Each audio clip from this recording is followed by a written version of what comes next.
I was unable to discriminate.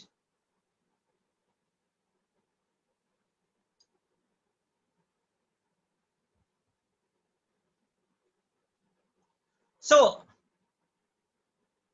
since we have inherited a sort of corrupt tongue because of so many factors, this may be one of the causes. But again, this cause is to be overcome. It must be removed. Without doing this, we can't have access to good Arabic.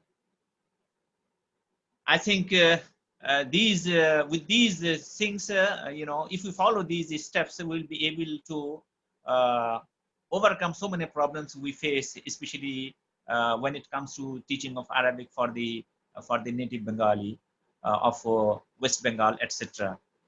والآن أنتقل إلى اللغة العربية.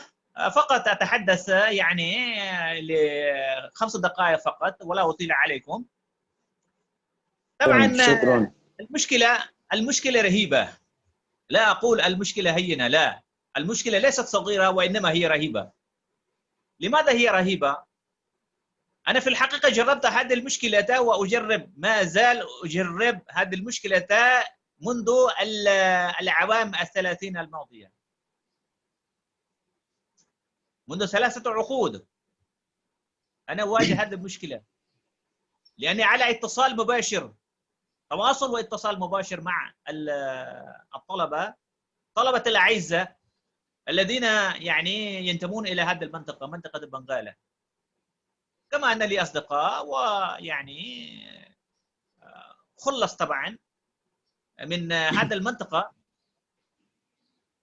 الواقع أننا نجرب أشياء، يعني عندما نلاحظ فيهم لهجتهم، مستواهم في النطق، مستواهم في اللهجة، مستواهم في التعبير، ومستواهم في التفاهم، يعني المعجم الذهني، الفهم والإدراك، الإدراك المعرفي، الإدراك اللغوي، فهذا يزعجني كثيرا، يحيرني كثيرا ويغضبني كثيرا عندما أجد هذه المشكلة مع الطلبة.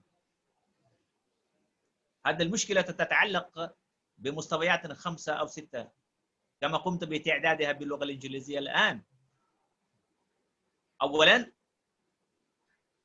أن يسهل علينا ألا نواجه مشكلة كبيرة في تلفظ الكلمة بوجه صحيح أو غير صحيح، مو مشكل، يعني ألا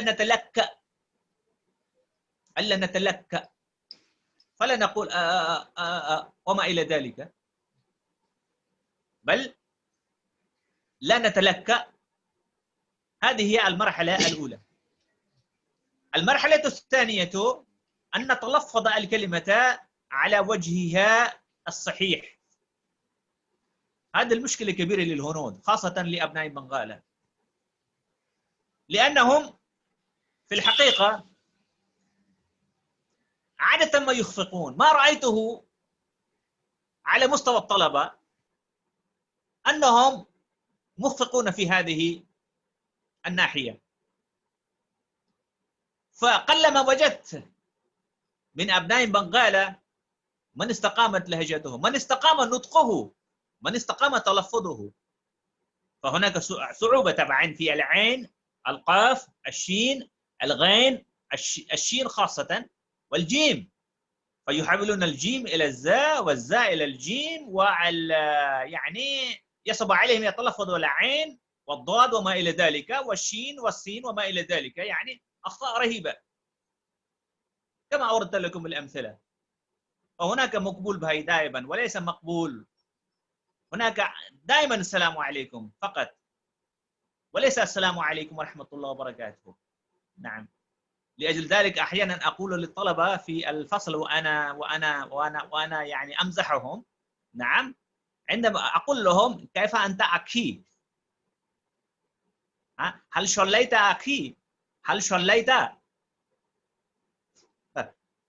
نعم، لأن يعني الطالب هو لا يتلفظ الصلاة وإنما ربما يقول الشلات. إذن هذه هي مشكلة. ثم قلت يعني طبعا هناك بعض الشعوب الأخرى التي توجد فيهم هذه المشكلة.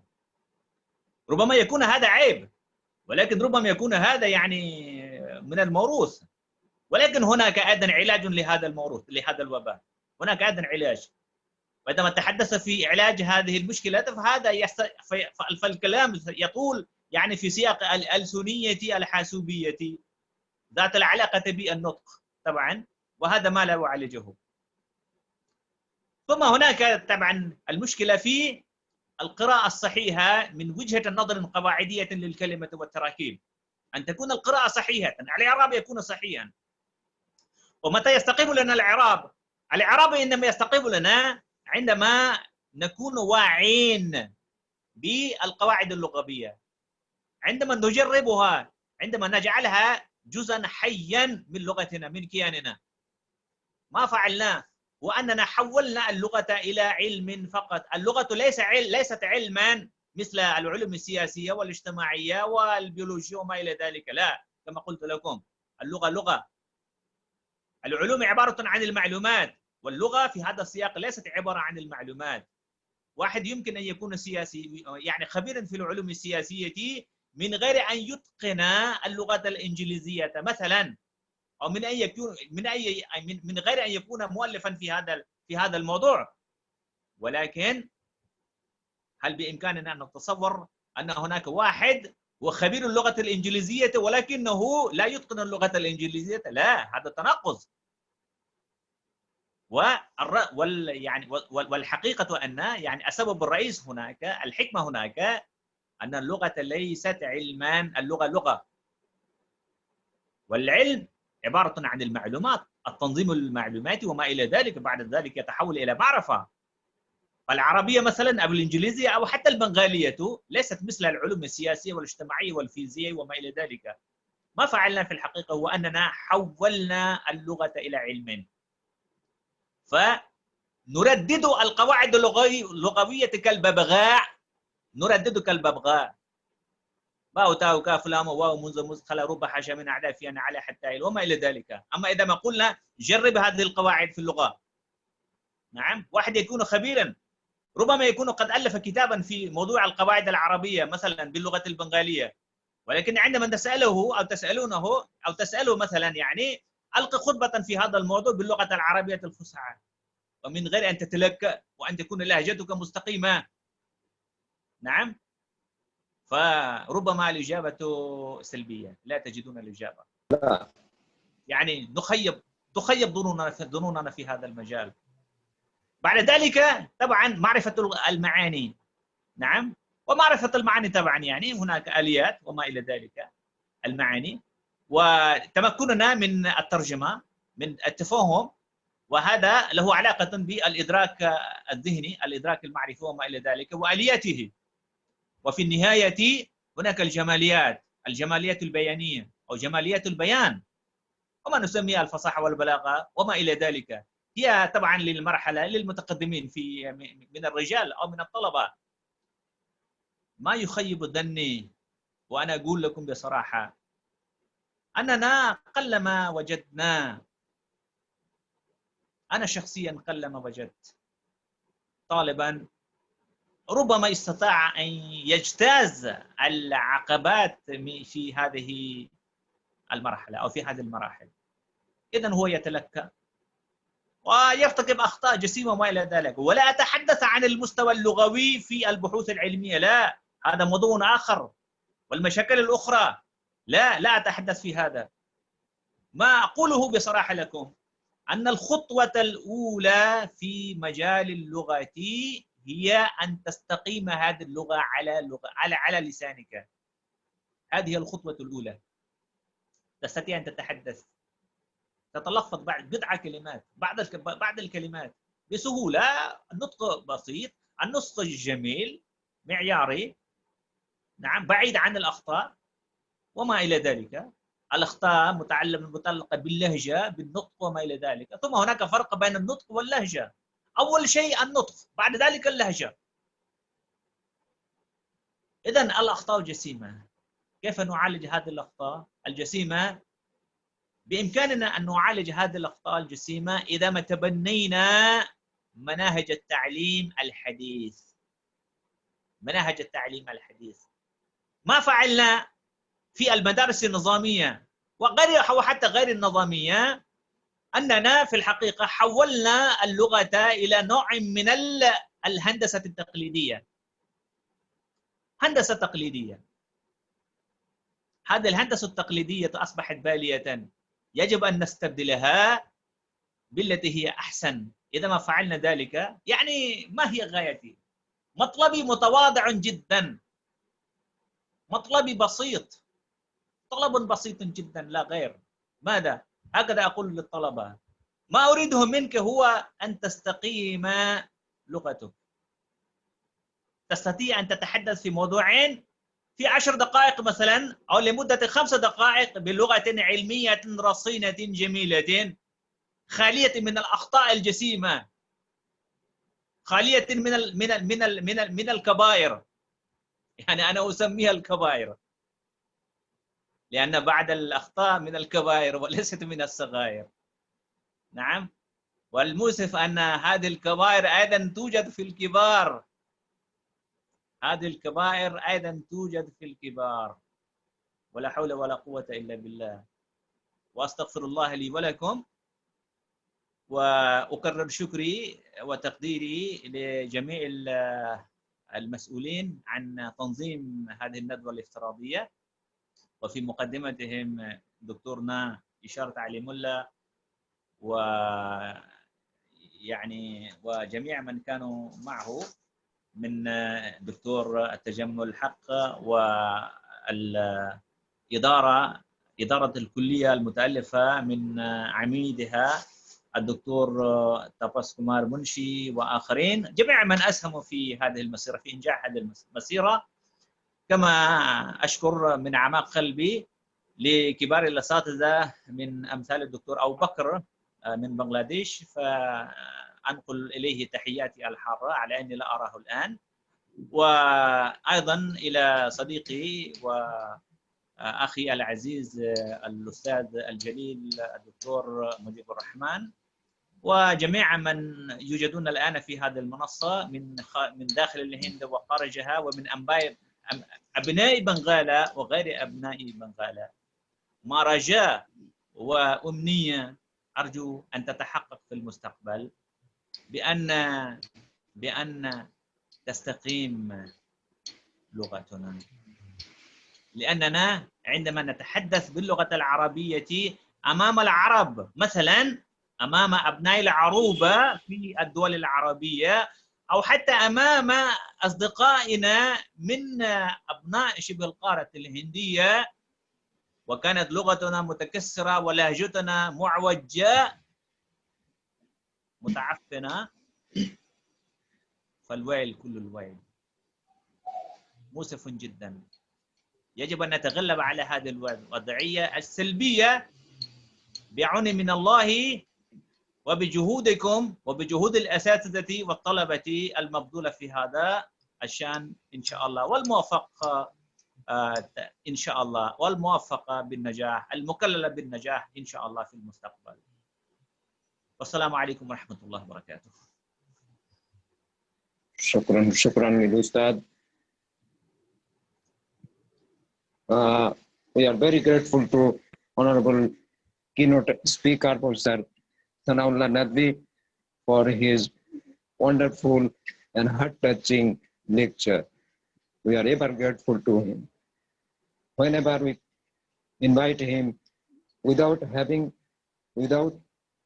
any hesitation, and with his hectic, busy schedule, he always accepted our invitation and he shared our stages. We are again and again thankful to him. Thank you very much. Dr. Ruhul Amin, please carry on. الآن أدعو الأستاذ الدكتور محمد أبا بكر صديق جامعة داكا بنغلاديش لإلقاء كلمة الضيف الرئيسي. وقبل ذلك التمس محمد عبد الوهاب للتعريف بضيف الرئيسي، فليتفضل مشكورا.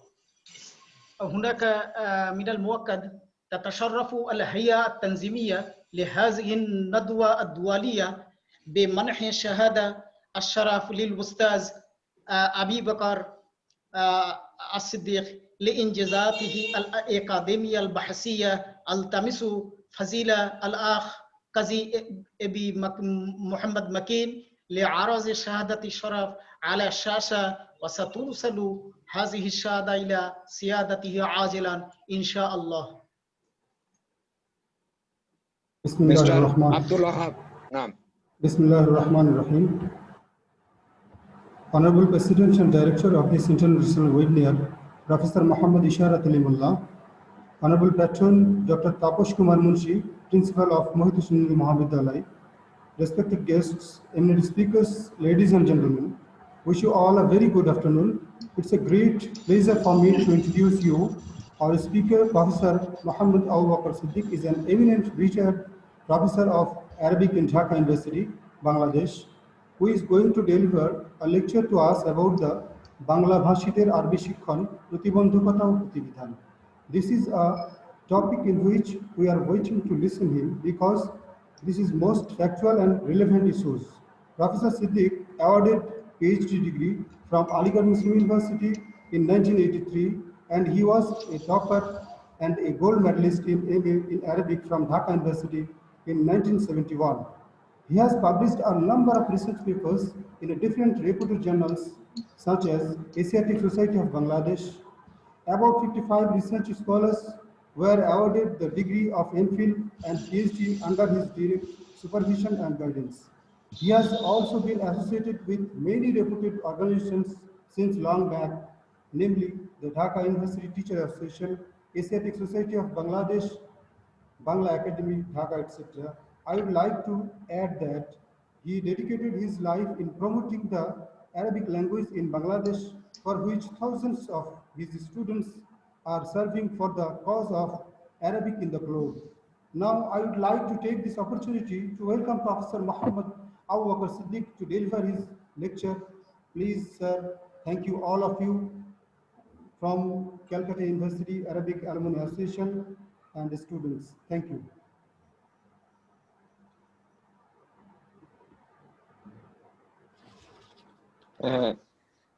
Respected Professor Abu Bakr, please welcome sir and deliver your lecture in Bengali. Please open your microphone. Open your microphone, sir. Professor Abu Bakr, open your microphone, please. Professor Abu Bakr, sir, please open your microphone.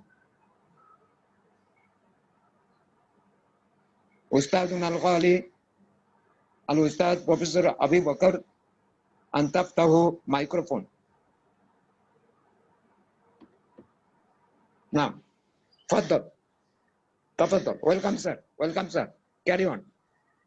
He will deliver his lecture in Bengali. ভারতের পশ্চিম বাংলার কলিকাতা বিশ্ববিদ্যালয়ের আরবি বিভাগের ছাত্র ও alumni অ্যাসোসিয়েশনের সহযোগিতায় হুগলি জঙ্গিপাড়া মাহিতুস নন্দী মহাবিদ্যালয়ের উদ্যোগে বাংলা ভাষীদের আরবি শিখন প্রতিবন্ধকতা ও প্রতিবিধান শিরোনামের উপর অনুষ্ঠিত আজকের আন্তর্জাতিক সেমিনারের মাননীয় সভাপতি, পরিচালনা পর্ষদ, আমন্ত্রিত অতিথিবৃন্দ, উপস্থিত সুধী, শুভ অপরাহ্ন।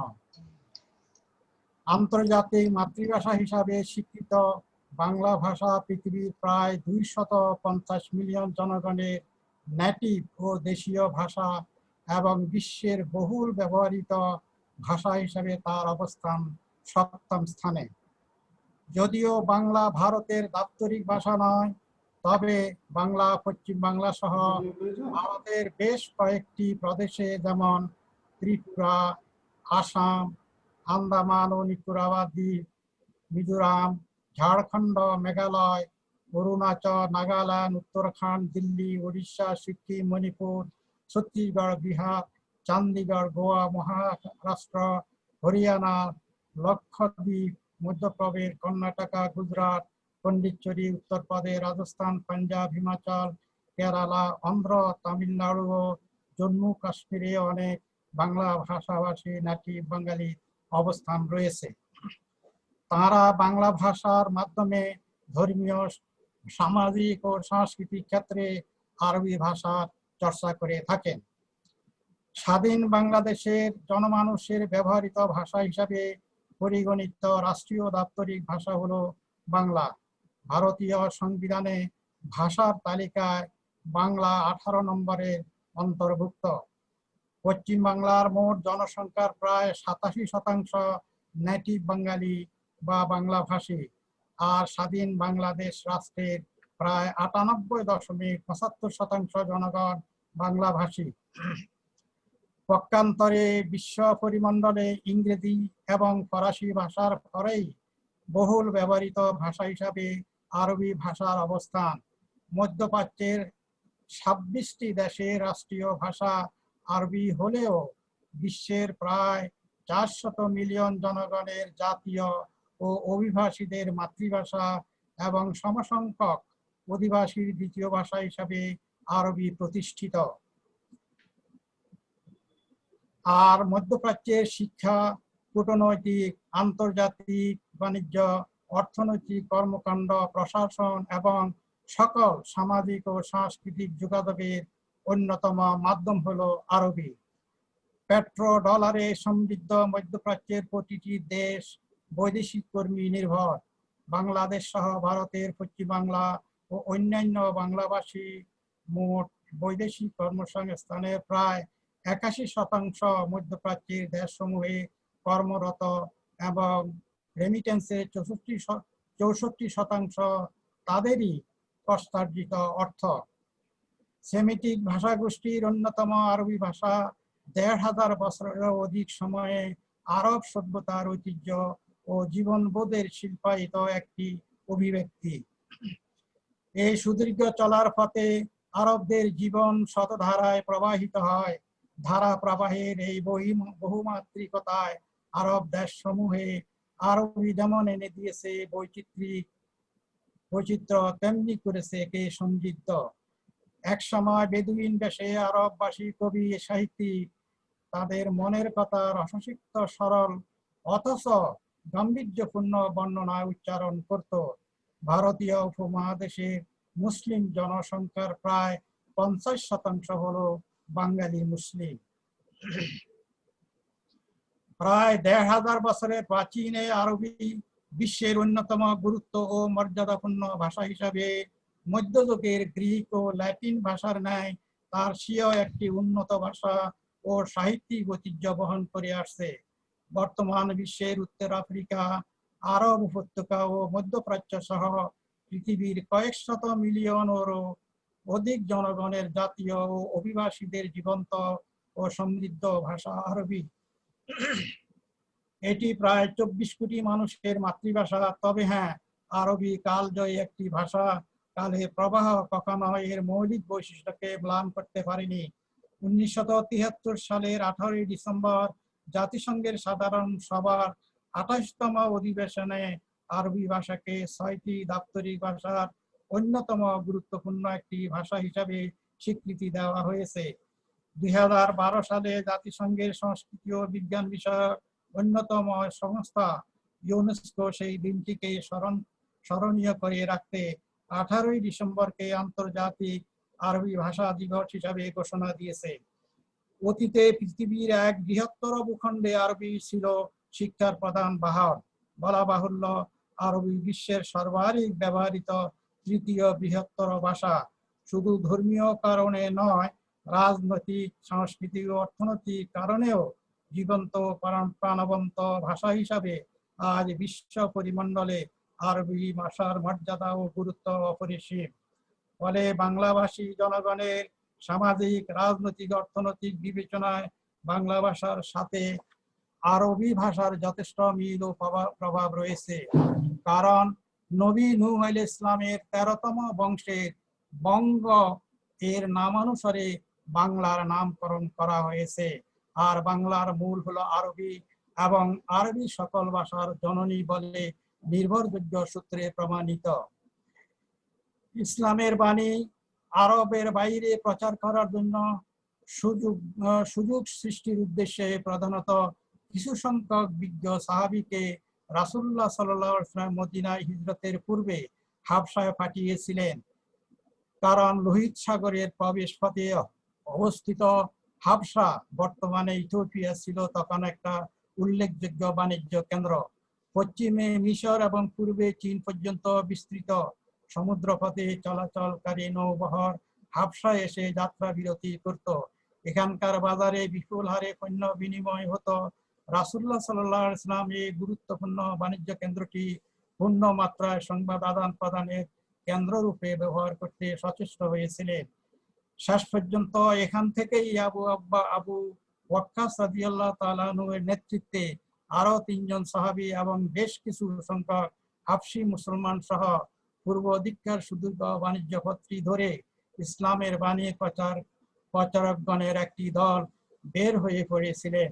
আর তাদের মাধ্যমে এই উপমহাদেশের অবিভক্ত বাংলার, বিশেষ করে বাংলাদেশের প্রতিটি উপকূলীয় বাণিজ্যিক কেন্দ্র আরব উপনিবেশ থেকে শুরু করে সুদূর চীনের ক্যান্টন সমুদ্র বন্দর পর্যন্ত ইসলামের বাণী রাসূলুল্লাহ সাল্লাল্লাহু আলাইহি ওয়াসাল্লাম জীবদ্দশায় পৌঁছে গিয়েছিল বলে দৃঢ়ভাবে বলার যথেষ্ট কারণ রয়েছে।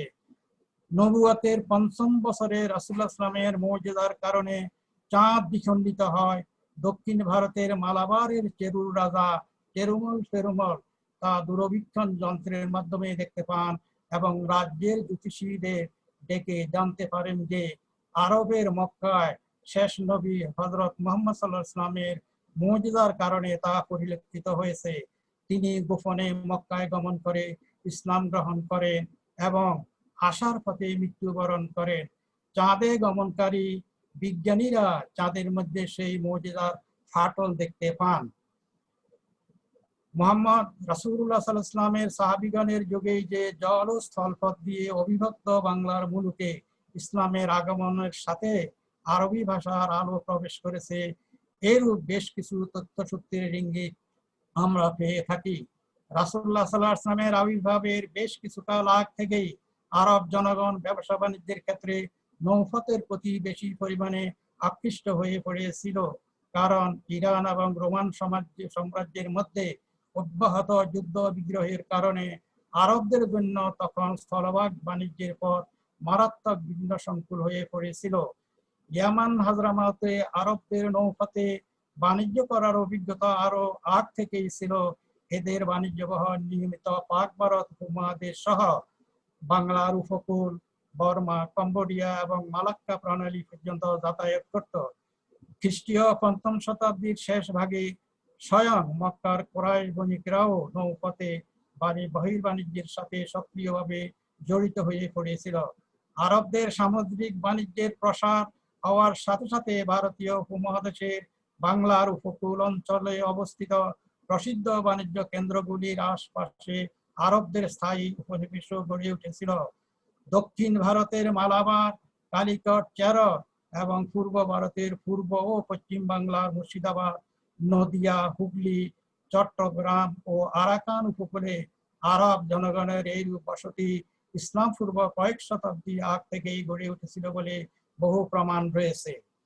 মাওলানা সুলাইমান নদভী তার বিরল গবেষণা গ্রন্থ আরব ওয়া হিন্দকা তাল্লুকাত, আরব ও ভারতের সম্পর্ক, আরবों की জাহাজ রানী, আরব নৌবহর, সুলাইমান তাজের রচিত আজায়েবুদ দুনিয়া ওয়া কিয়াসুল বুলদান, বিশ্বের বিস্ময় ও জনপদের জরিপ, এবং ইবনে বতুতা বিরচিত রেহলাতো ইবনে বতুতার প্রাচ্যদেশ ভ্রমণ ইত্যাদি পুস্তকগুলোর মাধ্যমে ভারত উপমহাদেশের দক্ষিণ পূর্ব উপকূল অঞ্চলে গড়ে ওঠা উপনিবেশগুলোর সাথে আরবি ভাষার সম্পর্কের অনেক মনোরম তথ্য সন্নিবেশ করেছেন। আরব দেশ থেকে বছরে অন্তত 2 বার দক্ষিণ ভারতের পূর্ব ও পশ্চিম ঘাটে এইসব উপনিবেশ নৌবহর এসে নোঙ্গর করত। তেমনি সংবাদাদিরও আদান প্রদান চলত। ইসলামের আবির্ভাব সমগ্র আরবে একটা দারুণ আলোড়ন সৃষ্টি করেছিল। এমন একটা সাড়া জাগানো সংবাদ বণিকদের মাধ্যমে বিদেশের উপনিবেশগুলিতে পৌঁছে নাই এমনটা ধারণা করা যায় না। নিশ্চয় রাসূলুল্লাহ সাল্লাল্লাহু আলাইহি ওয়াসাল্লামের আবির্ভাব এবং তার প্রচারিত ইসলাম ধর্মমতের কথা লোকের মুখে বাইরেও প্রচারিত হয়েছিল। পশ্চিম বাংলা 250 মিলিয়ন লোকের মাতৃভাষা হলো বাংলা। অতীতে পৃথিবীর এক বৃহত্তর ভূখণ্ডে আরবিও ছিল শিক্ষার প্রধান বাহন। সে সময়টি ছিল বৃহত্তর বাংলার ইতিহাসের স্বর্ণযুগ। আল কোরআন, হাদিস ও স্বর্গের ভাষা হিসাবে 7ম শতাব্দী থেকে 13তম শতাব্দীতে মুসলিম, আরব, তুর্কি, মোগল ও ইংরেজদের বিজিত পৃথিবীর অনেক রাষ্ট্রের, বিশেষ করে পশ্চিমবঙ্গের মুর্শিদাবাদ, গৌড়, নদিয়া, হুগলি ও বর্ধমান জেলা এবং চট্টগ্রামের সোনারগাঁ, চাটগাঁ ইত্যাদি অঞ্চলের জনগণের স্থানীয় পরিগ্রহণ অর্থাৎ অ্যাডপ্টেড ভাষা ছিল আরবি। সেখানে আরবি ভাষা ও সাহিত্যেরও পাঠদান করা হতো। তারও পরে ইস্ট ইন্ডিয়া কোম্পানির পৃষ্ঠপোষকতা এইসব এলাকায় অনেক শিক্ষা প্রতিষ্ঠান স্থাপিত হয়। এইসব প্রতিষ্ঠানের মধ্যে আলিয়া মাদ্রাসা, পরে আলিয়া বিশ্ববিদ্যালয়, কলিকাতা বিশ্ববিদ্যালয়, Asiatic society of Bengal, national library সহ অনেক সরকারি ও বেসরকারি কলেজ ও মাদ্রাসা ও প্রতিষ্ঠান স্থাপিত হয় এবং সেখানে আরবি ভাষা ও সাহিত্যের ব্যাপক প্রসার হয়। প্রথম মানুষ হিসাবে পৃথিবীতে আগমনের পূর্বে মহান আল্লাহ প্রথম নবী আদম আলাইহিস সালামকে আরবি ভাষা শিক্ষাদানের মাধ্যমে এর সূচনা করেন। সকল আসমানি গ্রন্থ ও সহিফা আরবি ভাষায় অবতীর্ণ হয়েছে বলে নির্ভরযোগ্য সূত্রে জানা গেছে। নবী ও রাসূলগণ তাদের নিজ নিজ সম্প্রদায়ের ভাষায় তর্জমা অর্থাৎ অনুবাদ করে তাদেরকে সেই গ্রন্থের বাণী ও শিক্ষা পৌঁছাতে থাকেন। ইংরেজ আমলে বাংলার সর্বপ্রথম সরকারি মাদ্রাসা প্রতিষ্ঠা হলো কলকাতা, যা কলিকাতা মাদ্রাসা নামে অভিহিত হয় এবং বর্তমানে তা আলিয়া বিশ্ববিদ্যালয় হিসাবে প্রতিষ্ঠিত হয়। কলিকাতা মাদ্রাসায় কয়েকজন মুসলিম বিদ্যানুরাগীর আবেদনে 1780 সালের অক্টোবরে ওয়ারেন হেস্টিংস কর্তৃক প্রতিষ্ঠিত হয়। কলিকাতা মাদ্রাসা ছিল মুসলমানদের জন্য ইংরেজদের পৃষ্ঠপোষকতা স্থাপিত প্রথম সরকারি প্রতিষ্ঠান। এর উদ্দেশ্য ছিল আরবি ভাষা ও মুসলিম আইন চর্চার উন্নতি বিধান, বিশেষ বিচার বিভাগের জন্য যোগ্য কর্মচারী তৈরি করা। কলিকাতা মাদ্রাসায় এক সময় 2টি বিভাগ, আরবি ও ইংরেজি বিভাগ। আরবি বিভাগটি দিয়েই মাদ্রাসার অগ্রযাত্রা শুরু। এরপর 1829 সালে ইংরেজি বিভাগ খোলা হয়। কলিকাতা মাদ্রাসা বাঙালি মুসলমানদের নিকট ছিল একটি গুরুত্বপূর্ণ প্রতিষ্ঠান। মুসলমানগণ এই প্রতিষ্ঠানকে তাদের একমাত্র ইসলামী শিক্ষা প্রতিষ্ঠান বলে মনে করতেন। বাঙালি মুসলমানগণ এখানে অধ্যয়ন করার পর ইসলামী সাহিত্য সৃষ্টিতে অবদান রাখে। আরবি ভাষার ন্যায় এত সমৃদ্ধশালী, মোহনীয়, সুমিষ্ট, চিত্তাকর্ষক ভাষা পৃথিবীতে দ্বিতীয়টি নেই। এর প্রাঞ্জলতা, সাবলীলতা, ভাব গাম্ভীর্য, নান্দনিকতা, সৃষ্টিশীলতা সবকিছুই এই ভাষাকে পৃথিবীর অন্য সব ভাষা থেকে স্বতন্ত্র মহিমায় দীপ্তমান করে রেখেছে। আরবি ভাষায় নাজিলকৃত আল কোরআন ও হাদিসই হলো ইসলামের মূল উৎস। প্রাচীন যুগ থেকে আরবি ভাষাভাষী আরবদের সাথে বাংলা ভাষাভাষী পশ্চিম বাংলা ও বাংলাদেশের সম্পর্ক গড়ে উঠেছিল। বাংলাভাষী জনগণ এমন এক জাতির বংশধর যারা আর্যদের চাইতেও উন্নত মানের প্রাচীনতর সভ্য দ্রাবিড় জাতি বা সেমিটিক আরব। দ্রাবিড় আখ্যায়িত এই আরবরাই মহেঞ্জোদারো হরপ্পার স্রষ্টা। খ্রিস্টপূর্ব 4000 বছর আগে ভারতের দক্ষিণ উপকূলে সিন্ধু ও অববাহিকা অতিক্রম করে মহেঞ্জোদারো হরপ্পা অধিবাসীরা বাংলায় আগমন করে বসবাস করে শুরু করে। পরবর্তীতে খ্রিস্টপূর্ব 2000 বছর আগে তাদের সাথে অন্যান্য আরব বণিকরা এবং পরে ইরান ও মধ্যপ্রাচ্যের সুফি সম্প্রদায়ও ইসলাম প্রচারে যোগ দেন।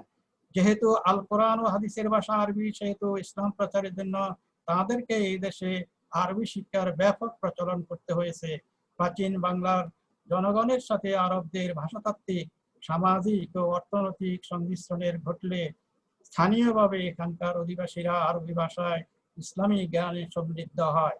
আরব জাতি উদ্ভূত এই বাঙালিরাই প্রথমে বৌদ্ধ ধর্মে ও পরে ইসলাম ধর্মে দলে দলে দীক্ষিত হয়। তাই পশ্চিম হতে আরব বণিক, পীর, মাশায়েখ ও দিগ্বিজয়ী বখতিয়ার খিলজির স্থলপথে বাংলায় আগমনে 500 বছর পূর্বে এবং সিন্ধু দেশে মুহাম্মদ বিন কাসিম পদার্পণের 70 বছর আগে বাংলার অধিকাংশ জনগণ ইসলাম ধর্মে দীক্ষিত হয়েছিল।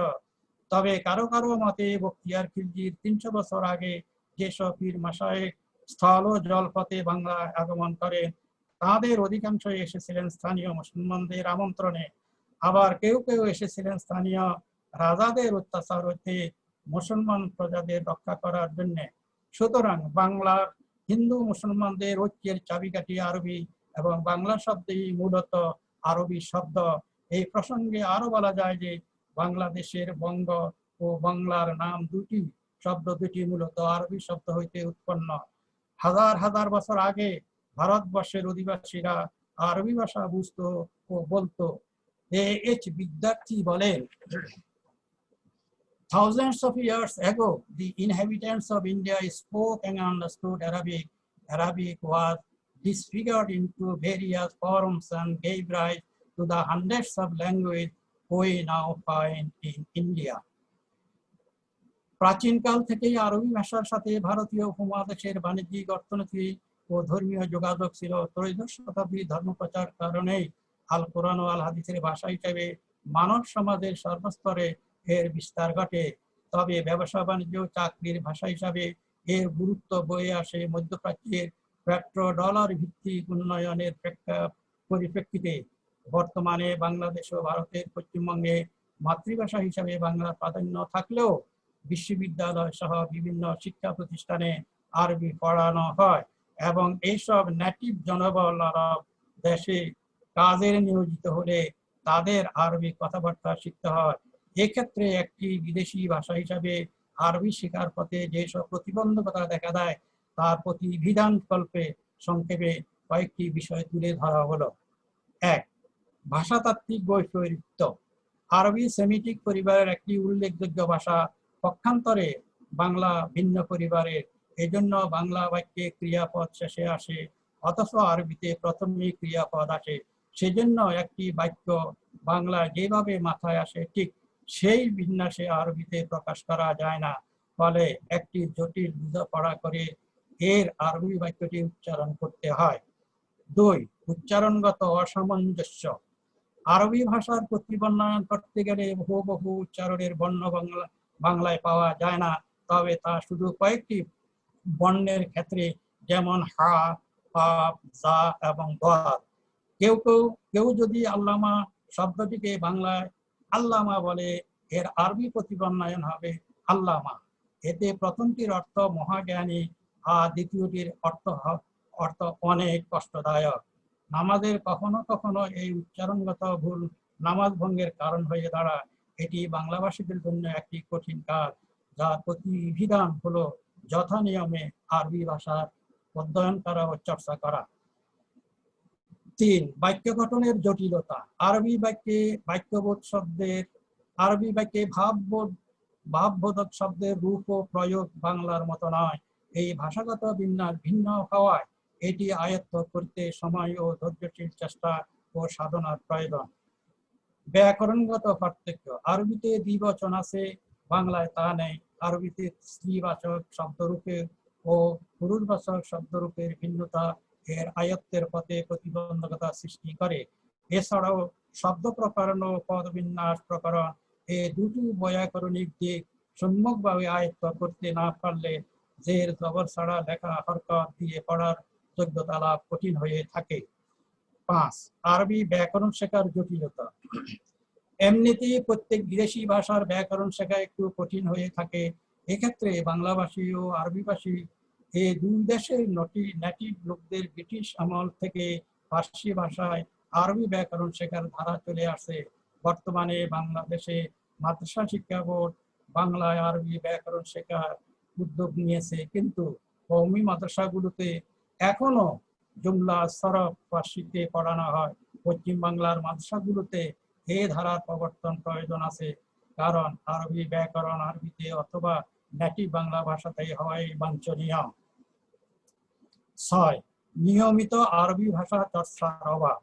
বিষয়ভিত্তিক আরবি সিলেবাস বই এর কিছু অংশ যা একজন শিক্ষক কয়েক বছর ধরে পড়িয়ে থাকেন তা তিনি দক্ষতার সাথে পড়াতে পারলেও তিনি যেহেতু আরবিতে কথা বলতে অভ্যস্ত নন এবং আধুনিক নানা রং ও বিচিত্র বিষয়ে পত্র পত্রিকা বা বই পুস্তক পড়ার সুযোগ পান না, সেজন্য তার বা তাদের আরবি ভাষার এই দক্ষতা কম থাকে।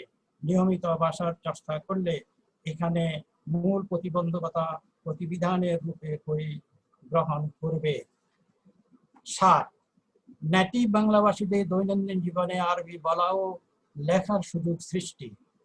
বিদেশে চাকরির ক্ষেত্রে, ব্যবসা বাণিজ্য, পর্যটন শিল্পে কাজ করার সুযোগ পেতে আরবিতে কথাবার্তা ও লেখালেখির অভিজ্ঞতা অর্জন না থাকাও একটি বড় সমস্যা, যা সরকারি ও বেসরকারি পর্যায়ে দূর করা যেতে পারে। 8. আধুনিক ও আঞ্চলিক আরবি না জানা। আধুনিক যান্ত্রিক সভ্যতার যুগে আমাদের এমন অনেক কিছু ব্যবহার করতে হয় যার আরবি আমরা শিখি না এবং শেখার প্রয়োজন হয় না। তবে যখন কোনো আরবিভাষী লোকের সাথে যোগাযোগ করি তখন আমাদের এই অক্ষমতা প্রকাশ পায়। শুধু এই অক্ষমতা দূর করারও প্রয়োজনীয়তা রয়েছে। জীবন ঘনিষ্ঠ পাঠের অনুপস্থিতি। আরবি ভাষায় লিখিত গল্প উপন্যাস পড়ার সুযোগ কম, অথচ এগুলো আমাদেরকে পাঠে আনন্দ দেয় এবং জীবন ঘনিষ্ঠ অনেক বিষয় জানতে সাহায্য করে। ম্যাগাজিন, দৈনিক আরবি পত্রিকা, গল্পের বই, ছোটদের জন্য কার্টুন, ভিডিও ইত্যাদি হাতের নাগালে না থাকাও আমাদের পিছিয়ে থাকার কারণ। অসচেতনতা। মধ্যপ্রাচ্যে চাকরি প্রার্থীরা ওখানে যাওয়ার আগে ভাষা শেখার প্রতি আগ্রহী হয় না। ছুটির সময়ও ছোট ছোট কোর্স করতে পারে, কিন্তু অনীহা ও অসচেতনতার বাধা হয়ে দাঁড়ায়। বিদেশি ভাষা হিসাবে আরবি শেখার কিছু কৌশল আছে, তা আয়ত্ত না করলে এবং সরকারি ও বেসরকারি উদ্যোগ আয়োজনের অভাবও একটি কারণ। সঠিকভাবে বলা যায়, সচেতনতার অভাব বহুলাংশে আরবি শিক্ষার প্রতিবন্ধক হয়ে আছে। 11. পাঠদান পদ্ধতির ভিন্ন ভিন্ন পাঠ্যক্রম ও পাঠ্যসূচির প্রবর্তন। পশ্চিম বাংলায় বিশেষ করে সরকারি ও বেসরকারি এই দুই ধরনের শিক্ষা ব্যবস্থায় আরবি ভাষা ও সাহিত্য ভিন্ন ভিন্ন পাঠ্যসূচির পাঠ্যক্রমের আওতায় পাঠদান পদ্ধতি চালু আছে। ফলে নেটিভ বাংলাভাষী শিক্ষার্থীরা তাতে নানা ধরনের সমস্যা ও প্রতিবন্ধকতার সম্মুখীন হচ্ছে। তার প্রতিদানের জন্য আরবি বিভাগে যুগোপযোগী কোর্স সিস্টেম, সিলেবাস ও কারিকুলাম চালুর মাধ্যমে সঠিক, আধুনিক ও বৈজ্ঞানিক পাঠদান পদ্ধতি, উপাদান, উপাত্ত ও শিক্ষা উপকরণ সরবরাহ নীতি প্রবর্তন করার প্রয়োজন রয়েছে। এর দ্বারা একজন বাংলাভাষী নেটিভ বাঙালি যোগ্যতা ও দক্ষতা অর্জনের মাধ্যমে আরবি ভাষা ও সাহিত্য শিক্ষার আদান প্রদানের একটি মহৎ ও আদর্শ পেশা হিসেবে গ্রহণ করতে সমর্থবান হতে পারে। মৌলিক পাঠ্যপুস্তক, ল্যাঙ্গুয়েজ ল্যাব ও গবেষণা উপাদানের দুষ্প্রাপ্যতা। পশ্চিম বাংলায় আরবি পাঠদানকারী সরকারি ও বেসরকারি প্রতিষ্ঠান মৌলিক পাঠ্যপুস্তক, জার্নাল ও ম্যাগাজিন প্রাপ্তির সংকট রয়েছে। ল্যাঙ্গুয়েজ ল্যাব প্রতিস্থাপন সহ শিক্ষণের জন্য যথাযথ নিয়ম ও সময়ে অন্যান্য উপাদান সরবরাহ প্রয়োজনীয়তা পূরণ করা প্রয়োজন। আরবি শিক্ষা প্রশিক্ষণ ও গবেষণা সেন্টার প্রতিষ্ঠা। আরবি বিভাগগুলোতে বাংলার সাথে সাথে আরবি ভাষা কোর্স পাঠদান, প্রশিক্ষণ প্রদান ও গবেষণা পরিচালনার জন্য অত্যাধুনিক গবেষণা সেন্টার প্রতিষ্ঠা করা প্রয়োজন। সর্বোপরি বাংলার সাথে আরবির সম্পর্ক নিয়ে কিছু বলতে গিয়ে অধিক নিরাপদে আমরা বলতে পারি, in view of the very close relationship of the Arabic speaking nation states with Bengali language speaking people, it appears that the impact of Arabic on Bengali language will become an increasing rewarding subject of study and research by national and international scholars. ধন্যবাদ, সবাইকে ধন্যবাদ। Thank you, Professor Abu Bakr, for his wonderful speech in respect to vernacular language in Bengali, his experience, historical background and issues and solution. All these things are covered by him in a vernacular language, in a well manner. Thank you very much. Thank you. Dr. روح الأمين. جي. دكتور روح الأمين. والآن تفتح المجال حول الأسئلة والتعليقات والملاحظات العامة من المشاركين والمشاركات، وحول هذا الصدد 5 دقائق فقط، وهناك سؤال أو سؤالين لوقت محدد، فمن يرغب فاسأل. تفضل.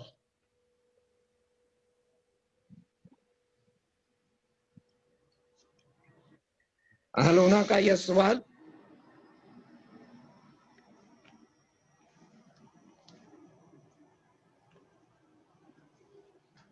You can ask me. نعم.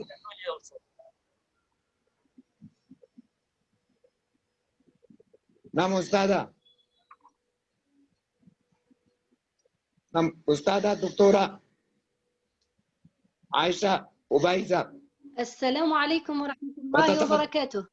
وعليكم السلام. وعليكم السلام ورحمة الله. في الحقيقة هناك ملاحظة سأقدمها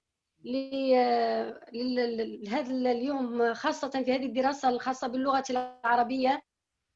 في منطقة مثل هذه المناطق التي نرى أننا ينقصنا الكثير حتى نعرف طبيعة اللغة، ويعني ما هي ظروفها التدريسية طبعا والاستعمالية. ومحور آخر وهو شكر للدكتور الندوي، أعتقد محمد الندوي. في الحقيقة المداخلة التي قدمها كانت رائعة جدا، من خلالها استطعت أن أرى ملامح مشكلات تدريس اللغة العربية في هذه المنطقة، وطرحه كان رائعا جدا، لأنه ربما أصاب جوهر الإشكالية في تدريس اللغة العربية واستعمالها، لأننا جعلنا معرفة العربية أكثر من استعمالها، واللغة تبقى لغة كما قال. سؤالي يتمثل في هل هناك دراسة إحصائية مثلا في المستويات الأكثر تعقيدا في تعليم العربية في عندكم؟ يعني أستاذ ربما توصلتم من خلال تقديم يعني بعض المشاريع التطبيقية حتى نقف على ما هي خصوصية المشكلات في عندكم، على اعتبار يعني المكون الفكري والمكون طبعا البيئي واللغة الثانية إلى غير ذلك. هذا هو سؤالي للدكتور الندوي. أستاذ ندوي على هذه بارك الله فيكم، بارك الله فيكم. أستاذ ندوي وليتفضل مشكورا في دقيقتين. الأستاذ ندوي. شكرا للأستاذة الفاضلة من الجزائر الشقيقة التي كثرت زياراتي لها من بين دول الوطن العربي، فكنت في الجزائر 6 مرات. شكرا. يعني في مختلف البقاع من قسنطينة والجزائر العاصمة وحتى إليزي. فأهلا وسهلا بك ومرحبا. أهلا بك. أنا من الأغواط، ليست العاصمة في الشمال ولا إليزي في الجنوب، أنا في الوسط. أي طيب، يعني نعاني من هذه المشاكل عندما يعني نناقش قضية تعليم العربية للناطقين بغيرها من أبناء الهنود. طبعا بالنسبة لي هذه المنطقة أبناء بنغالا، فيعني هذه المنطقة له مناخ جغرافي وبيئي ربما جيني خاص، وحاشا لله أن أتهم بالعنصرية في هذا المجال. وكما أوردت بعض الأمثلة، هناك بعض المشاكل التي تعاني منها بعض الشعوب في سياق النطق مثلا. يعني الأتراك مثلا يصعب عليهم التلفظ الخاء فيقولون ابن هلدون، وما إلى ذلك من المشاكل. في روسيا يعني هم يستبدلون الغين بالعين والعين بالغين وما إلى ذلك. وهناك مشاكل خاصة محلية هي تتعلق ربما بالحمض النووي، ولكن هذا الحمض النووي يمكن معالجته، يمكن هندسته، استبداله بهندسة أخرى. طبعا المشكلة أننا في الحقيقة في هذا المنطقة نعلم اللغة العربية، وقبل ذلك نتعلم اللغة العربية باعتبار أنها علم، وهذا خطأ كبير. يعني لأنه ليس علم طبعا، وربما لا نتبع الخطوات.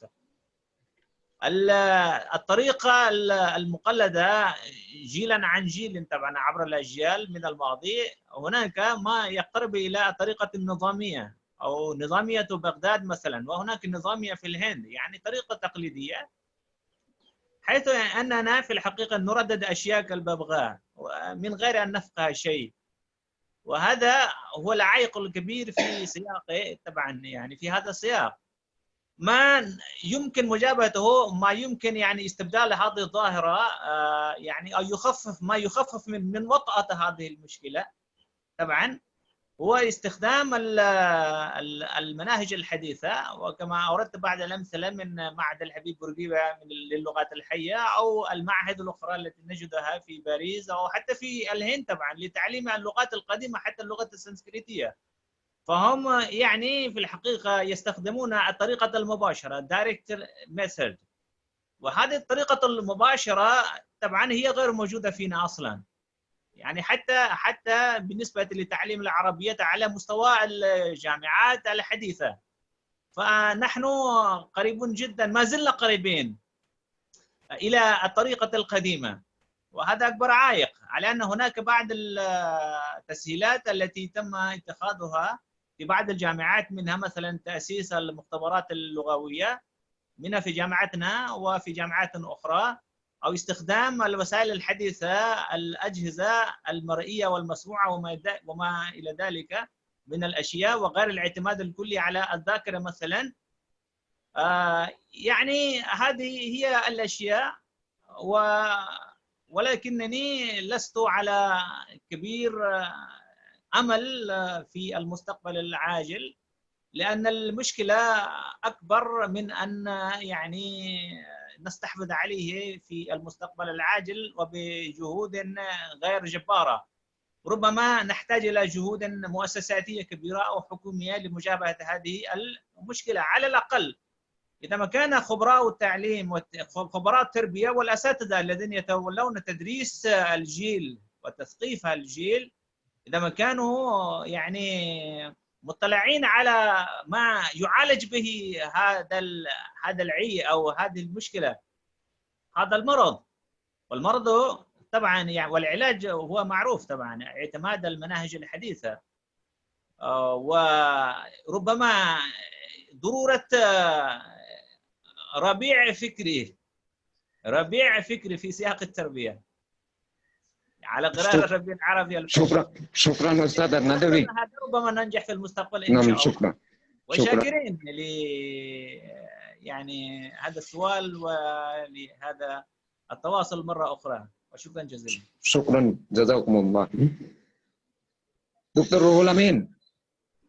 نعم، وأنا أدعو الأستاذ دكتورنا الغالي البروفيسور محمد بديع الرحمن، الرئيس الأسبق لقسم اللغة العربية والفارسية بجامعة كلكتة، وقبل ذلك أدعو السيد محمد عطاء الله لتعريف هذا الشخص الباهر، فليتفضل مشكورا.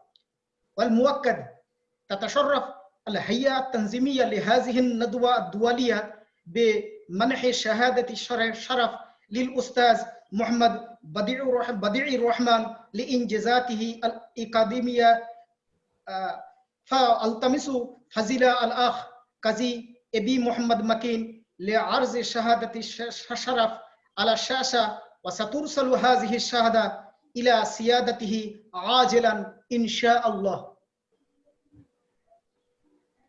السلام عليكم. هل أنا مسموع؟ نعم أنت مشكور. صوتك مواضح. I must convey my cordial gratitude to all the audience, prominent guests and speakers. I'm honored to introduce our esteemed guest of today's webinar, my respected teacher, Professor Badiur Rahman. He is an eminent scholar of Arabic in West Bengal. He acquired primary education from Pandua Madrasa. After that, he studied at Aliyah Madrasa, at present Aliyah University, from where he secured the highest degree of Mumtaz al-Muhaddisin. Then he studied at Maulana Azad College and completed graduation. He completed master degree and obtained the degree of PhD from Calcutta University. After completing his education, he joined Calcutta University at Department of Arabic and Persian as a lecturer, where he served more than 30 years as a lecturer, senior lecturer, and professor. At present, he is working as a visiting professor at Department of Arabic, Aliyah University. He wrote numerous articles in Bengali, Arabic, and English on Dr. Toha Hussain, Ahmad Shauki, Rabindranath Tagore, and others. These are published in various scientific journals of India and abroad, as well as he wrote some short stories in Bengali. His masterpiece work, History of Arabic Literature, claimed him great reputation. He attended many academic seminars and educational conferences as a resource person. Moreover, he is attached to many academic and educational institutions such as Calcutta University, Aliyah University, Gaurbanga University, Asiatic Society, Kolkata, West Bengal College Service Commission, etc. In recognition of his service, he was awarded the prestigious Presidential Award by the Honorable President of India in 2018. Professor Badiur Rahman is an example of erudition and wisdom for new generation, such and source of inspiration of Arabic students and teachers. We're happy to have such a great personality like him as a guest in our webinar. I would like to invite once again Professor Badiur Rahman to deliver his valuable speech. Thank you, sir. Welcome, Professor Badiur Rahman. Please open your microphone.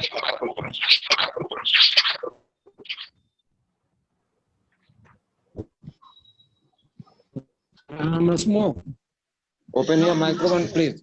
Yes, you're audible. Yes. Can you hear me? Nam. Yes. Very clearly. Very clearly.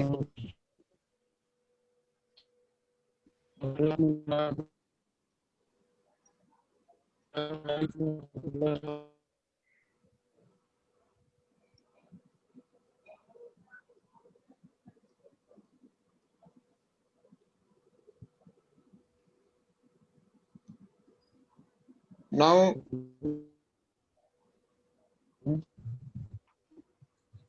no sound. في هذه الندوة من حيث المناقشين والصانعين. Sir, microphone. Antafto. Sautukum gauru gairu ade. Nam. Sir, please open your microphone.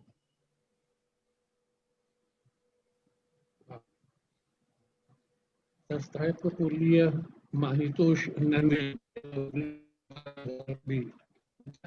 لإنعقاد هذه الندوة الافتراضية مهم.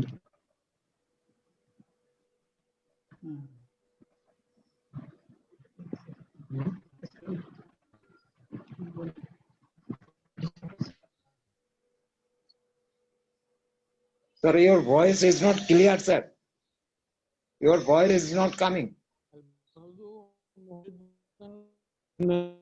طلابنا يواجهون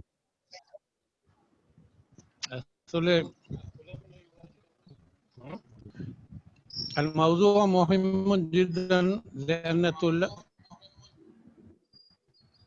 لأن طلابنا يواجهون مشكلات مع هذه اللغة العربية، فيستحق أساتذة العربية في هذه الكلية شكرا لاختيار هذا الموضوع المهم، الذين فكروا على حلول المشكلات واستئمات حلول المشكلات التي تواجهها طلابنا. علينا أن نعترف أولا أن بيئتنا هي مختلفة جدا وغير متساوية لهذه اللغة، أي اللغة العربية، لأن لغتنا المحلية هي مختلفة، وإذا ما نخرج من الصف لا نجد أحدا يفهم هذه اللغة، حتى لا يمكن لنا أن نستخدم لفظا واحدا من العربية في المجتمع، وهذا ليس كذلك للغة الإنجليزية. ثانيا، اللغة العربية تحتاج الضبط الكامل على النحو والصرف، وبدون معرفة مبادئ النحو والصرف لا يمكن لنا أن نعبر ونكمل جملة واحدة بالصحة. وثالثا، هناك مترادفات موفورة لمعنى واحد في اللغة العربية، ولو أنها هي من إحدى مميزات لهذه اللغة العربية، ولكن نحن نواجه صعوبة باستيعاب هذه المفردات.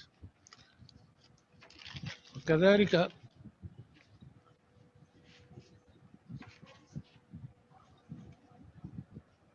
المواد التي مختصة في مناهج دراستنا معظمها لا تزيد الشوق والشغف في الدراسة، لأن المواد لا توافق بيئتنا لا من حيث المجتمع ولا من حيث الجو والمناخ.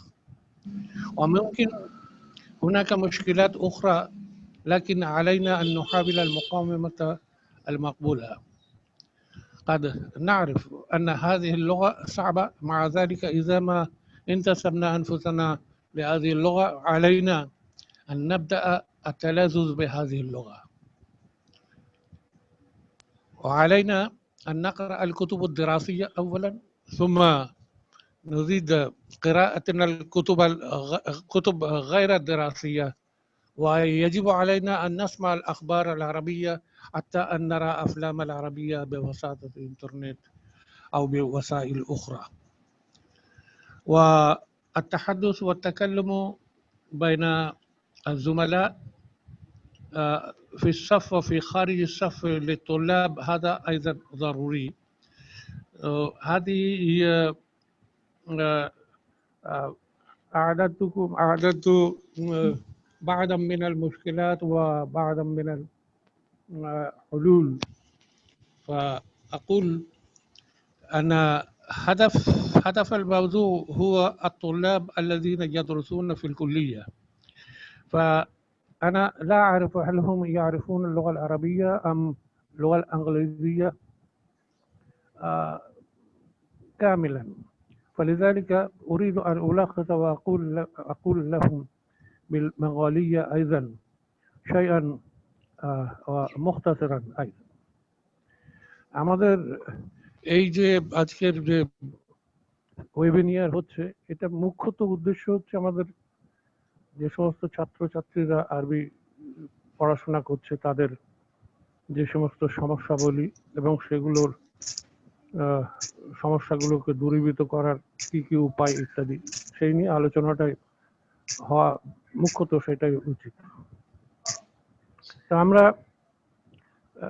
আরবি যখন পড়তে এসেছি তখন প্রথমতই আমি বলবো আমার ব্যক্তিগত মত হচ্ছে যে রবীন্দ্রনাথ যেমন ভাবে বলেছেন না যে তার চেয়ে হতেম যদি আরব বেদুইন, আরবি যখন পড়তে এসেছি মানসিকতার দিক থেকে মননের দিক থেকে কিছুটা আমাদেরকে আরব বেদুইন হতে হবে, তবে ওই আরবি ভাষার তাদের যে প্রকৃতি, তাদের প্রাকৃতিক যে রুক্ষতা ইত্যাদি, সেই সমস্ত জিনিসগুলোকে আমরা তখনই অ্যাপ্রিসিয়েট করতে পারবো যখন আমি নিজেকেও একজন আরব বেদুইন ভাববো। আমাদের পাঠ্য বিষয়গুলো এমনভাবে আছে যেগুলোতে আমাদের যে বেঙ্গলের যেরকম চালচিত্র, বেঙ্গলের যেরকম প্রাকৃতিক দৃশ্যাবলী, যেরকম এই সবুজ, তারপরে প্রচুর পুকুর, পানীয় ইত্যাদি এত বেশি এই বেঙ্গলে পাওয়া যায়, সে আরবের ঠিক তার বিপরীত একটা চিত্র আমরা আরবের পাই। তো তাদের সেই ভৌগোলিক যে চিত্র সেটাই তাদের আরবি সাহিত্যে সাধারণত সেগুলো চিত্রিত হয়েছে। সেই জন্য অনেক সময় আমাদের ছাত্রছাত্রীদের কাছে খুব বেশি গ্রহণযোগ্য হয়ে ওঠে না, কিন্তু যেহেতু আমাদের পাঠ্য বিষয় সেই জন্য আমাদেরকে ক্ষণিকের জন্য নিজেদেরকেও আরো ভেবে সেই মানসিকতা নিয়ে এই পড়াশোনাগুলো এইগুলোকে পড়াশোনা করতে হবে। আর একটা জিনিস হচ্ছে কি যে আরবি ভাষার একেবারে এত ব্যাকরণের উপরে নির্ভরশীল, সেই জন্য ব্যাকরণের কিছু মূল বিষয়গুলোকে আমাদেরকে শিখে নিতে হবে। আর তার সঙ্গে সঙ্গে একটা সেন্টেন্স, একটা বাক্য গঠনের যে কয়েকটা মাত্র যেগুলো আছে, যেরকম জুমলা ইসমিয়া, জুমলা ফেলিয়া, জুমলা শার্তিয়া, জুমলা খাবির ইত্যাদি, এইগুলো একটুখানি রপ্ত করে দিতে হবে। আর কিছু আরবি শব্দাবলী, ভোকাবুলারি যাকে বলে, সেগুলোকে আমাদের কিছু একটু বাড়াতে হবে। তাহলে হবে কি, আমরা যখন কথাবার্তা বলবো বা নিজেরা কিছু জিনিস লিখবার চেষ্টা করব, তখন আমাদের জন্য আরবিটা অনেক সোজা হয়ে যাবে।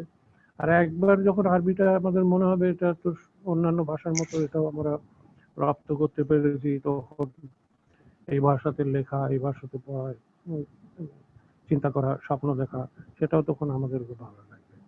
আর ইদানিংকালে তো অনেক সুবিধাও হয়ে গেছে, যে ইন্টারনেট ইত্যাদি হওয়ার জন্য আমরা ভিডিওর মারফত অনেক কিছু আরবদের প্রোগ্রাম, কিছু নিউজ, কিছু খবর, কিছু ফিল্ম পর্যন্ত আমরা সেগুলো সব দেখতে পারি, এবং তার থেকে আমরা নিজেদের ভাষাটাকে আরো উন্নত করতে পারি।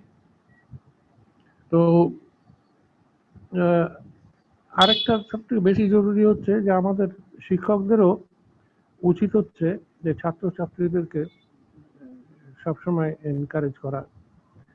এটা আমার মনে হয় খুবই জরুরি, কেননা পরিবেশ এবং অনেক রকম লিমিটেশনের মধ্যে আমাদের ছাত্রছাত্রীদের পড়াশোনা করতে হয়।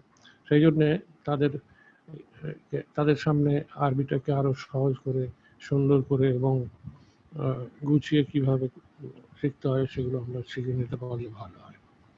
এই কিছু কথা বলে আমি আপাতত সকলকে আবার ধন্যবাদ জানাচ্ছি, বিশেষ করে মহিতেশ নন্দী কলেজের আরবি বিভাগের সমস্ত শিক্ষকদের, এবং মহিতেশ নন্দী কলেজের প্রিন্সিপাল, এবং অন্যান্য যে সমস্ত প্রফেসর আছেন তাদের সকলকে, এবং প্রফেসর আলী এবং সানাউল্লাহ সাহেব, এবং ঢাকা থেকে আমাদের আবু বকর সাহেব ইত্যাদি সকলকে আমার ধন্যবাদ জানিয়ে আমার কথা আমি শেষ করছি।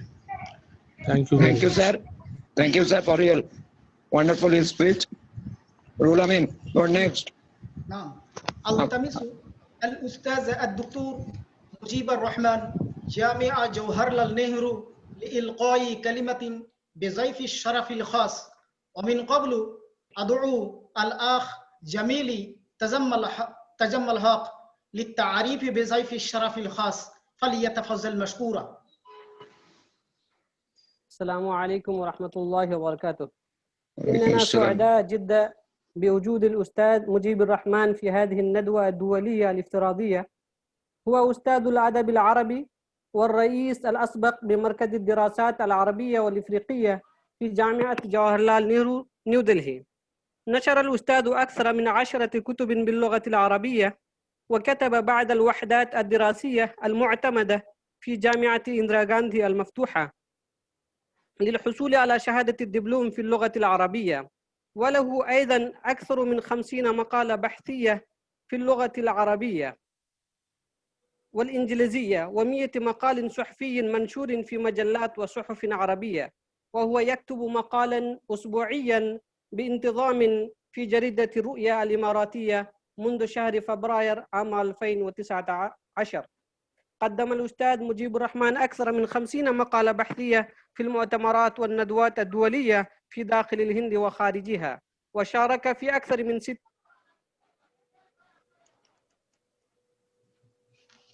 مؤتمرا دوليا كمترجم. يملك الأستاذ باعا طويلا في الترجمة الفورية، وهو يدعى من قبل الوزارة الخارجية بالهند لأداء هذه المهمة في الاجتماعات الوزارية بين الهند والدول العربية، ولقاءات كبار السياسيين، وزيارات رؤساء العالم العربي ووفوده للهند بين الفينة والأخرى. ترجم الأستاذ كلمات رئيس وزراء الهند ناريندرا مودي، وولي العهد السعودي محمد بن سلمان، وولي عهد أبي ظبي محمد بن زايد النهيان. زار الأستاذ مجيب الرحمن أكثر من 20 دولة بما فيها أمريكا وأسبانيا واليابان وتركيا والصين ومعظم الدول الخليجية. تولى الأستاذ مسؤولية الإشراف على أكثر من 50 باحثا في مرحلة الدكتوراه وما قبل الدكتوراه، و10 باحثين يحضرون الآن الدكتوراه تحت إشرافه. وقد قيم أيضا بحوث الدكتورة وأطاريحها لباحثي الجامعات الأخرى وعددهم يربو على 50. وإلى جانب ذلك نظم الأستاذ مؤتمرات وطنية ودولية، وفي ظل جائحة كورونا نظم الأستاذ 3 مؤتمرات وطنية ودولية وألقى 5 محاضرات في موضوعات مختلفة. عمل الأستاذ ولا يزال يعمل كعضو فعال في مختلف الهيئات الأكاديمية للجامعات الهندية، وهو يدعى أيضا كخبير اللغة العربية في هيئات اختيار الأساتذة الجامعيين في مختلف الجامعات الهندية، وهو أيضا الرئيس الفخري لمكاتب الهند للمنظمة العالمية للإبداع من أجل السلام بلندن. يتمتع الأستاذ أيضا بعضوية لجان ومنظمات علمية وثقافية. إن أستاذنا مجيب الرحمن علم من أعلام اللغة العربية في الهند، وشخصيته شخصية ملهمة، وهو معلم مثالي يعامل الطلاب معاملة الأب والصديق المخلص. رأيناه دائما يحفز الطلاب على الجهد الدؤوب وتقوية الإرادة وتحويل المستحيل المزعوم إلى ممكن. ونظرا إلى إنجازاته الأكاديمية والتدريسية المتميزة في مجال اللغة العربية في فترة شبابه، منح جائزة رئيس جمهورية الهند في احتفال أقيم في قصر الرئاسة عام 2012. أدعو الله تعالى أن يتقبل جهوده ومساعيه التي بذلها للنهوض بالعربية ونشر ثقافتها في الهند، وندعو له مزيدا من الرقي والازدهار والعطاء العلمي والأكاديمي. وأخيرا نلتمس من سيادتكم بكل معاني الحب والاحترام أن تلقي خطابك الثمين أمامنا. الكلمة لكم يا أستاذ. شكرا جزيلا على هذه الكلمات العطرة وهذا الثناء العطر. ونحن نشكركم لقبول دعوتنا. أشكركم على إتاحة هذه الفرصة ليكون وجها لوجه مع هذه الكوكبة الفضة من العلماء، علماء الهند والعالم العربي، مشاركين بعدد كبير في هذه التظاهرة العلمية على موضوع لا يخص فقط الشعب البنغالي، بل يخص الهنود بشكل عام، لأن هذا الموضوع يتعلق باكتساب المهارة اللغوية في اللغة الثانية. فالمشكلات التي يواجهها الناطقون بالبنغالية هي تقريبا نفسها أو مماثلة لها المتحدثون باللغات الهندية الأخرى، وإن كانت المشكلات في هذه اللغة أعمق وأكثر تعقيدا، كما أشار إليها المتحدث الرئيس لهذه الجلسة اليوم البروفيسور ثناء الله الندوي. فأولا وقبل كل شيء نحمد الله رب العالمين، والصلاة والسلام على سيد المرسلين وعلى آله وأصحابه أجمعين ومن تبعهم بإحسان إلى يوم الدين. أتقدم بالشكر الجزيل إلى مدير هذه الندوة الافتراضية الدولية والراعي الرئيس لها، وقسم اللغة العربية في كلية ماهيتوش ناندي في ولاية بنغال الغربية، وعميد الكلية الذي ألقى خطبة قيمة جدا فيما يتعلق بعلاقة اللغة العربية والبنغالية، وكافة القائمين على هذه التظاهرة العلمية من أجل مناقشة إشكالية لغوية مهمة لدى الشعب البنغالي فيما يتعلق باكتساب المهارة في اللغة العربية. فأشكرهم على دعوتهم إياي لأدلي بدلوي في هذه القضية المهمة. لا شك في أن الموضوع مهم جدا ويحتاج إلى دورات مكثفة لتحديد المشكلات ومناقشتها، والوقت ضيق، فقد مضى بنا تقريبا 3 ساعات ونحن منضمون منذ 3 ساعات. استمعنا إلى خطب وكلمات ومداخلات من المتخصصين وأيضا من القائمين على هذه الندوة، ولا أظن أن الوقت يسمحني بإطالة الحديث في الموضوع. مدير الندوة، أسألكم كم الوقت عندي؟ لأن بعدي متحدثون وأنا أعلم، لأنني عندما أدخل في صلب الموضوع أنسى الوقت، لذلك يجب أن نكون منتبها إلى الوقت المحدد لي حتى لا أطيل عليكم. وقد كما أنت ذكرت قبل ذلك ل 15 دقيقة. إذا عندي ربع ساعة. شكرا. الموضوع مثل بحر لجي على الرهب والساعة. نعم، على الرهب والساعة. نعم، وإن كان عندي الكثير لأشاركه، كوني مدرسا للغة العربية منذ عقدين من الزمان، وأنا أدرس اللغة العربية في جامعة جواهرلال نهرو منذ عقدين، وقبل ذلك أنا شغلت أستاذا مساعدا أو محاضرا في قسم اللغة العربية في جامعة سلشار بولاية آسام.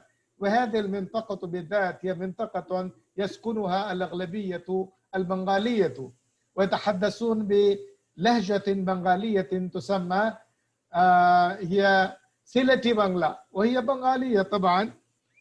فأنا مكثت فيهم، وأنا طبعا لي علاقة لغوية أيضا بالبنغالية وأفهم البنغالية، ممكن أتحدث بها قليلا.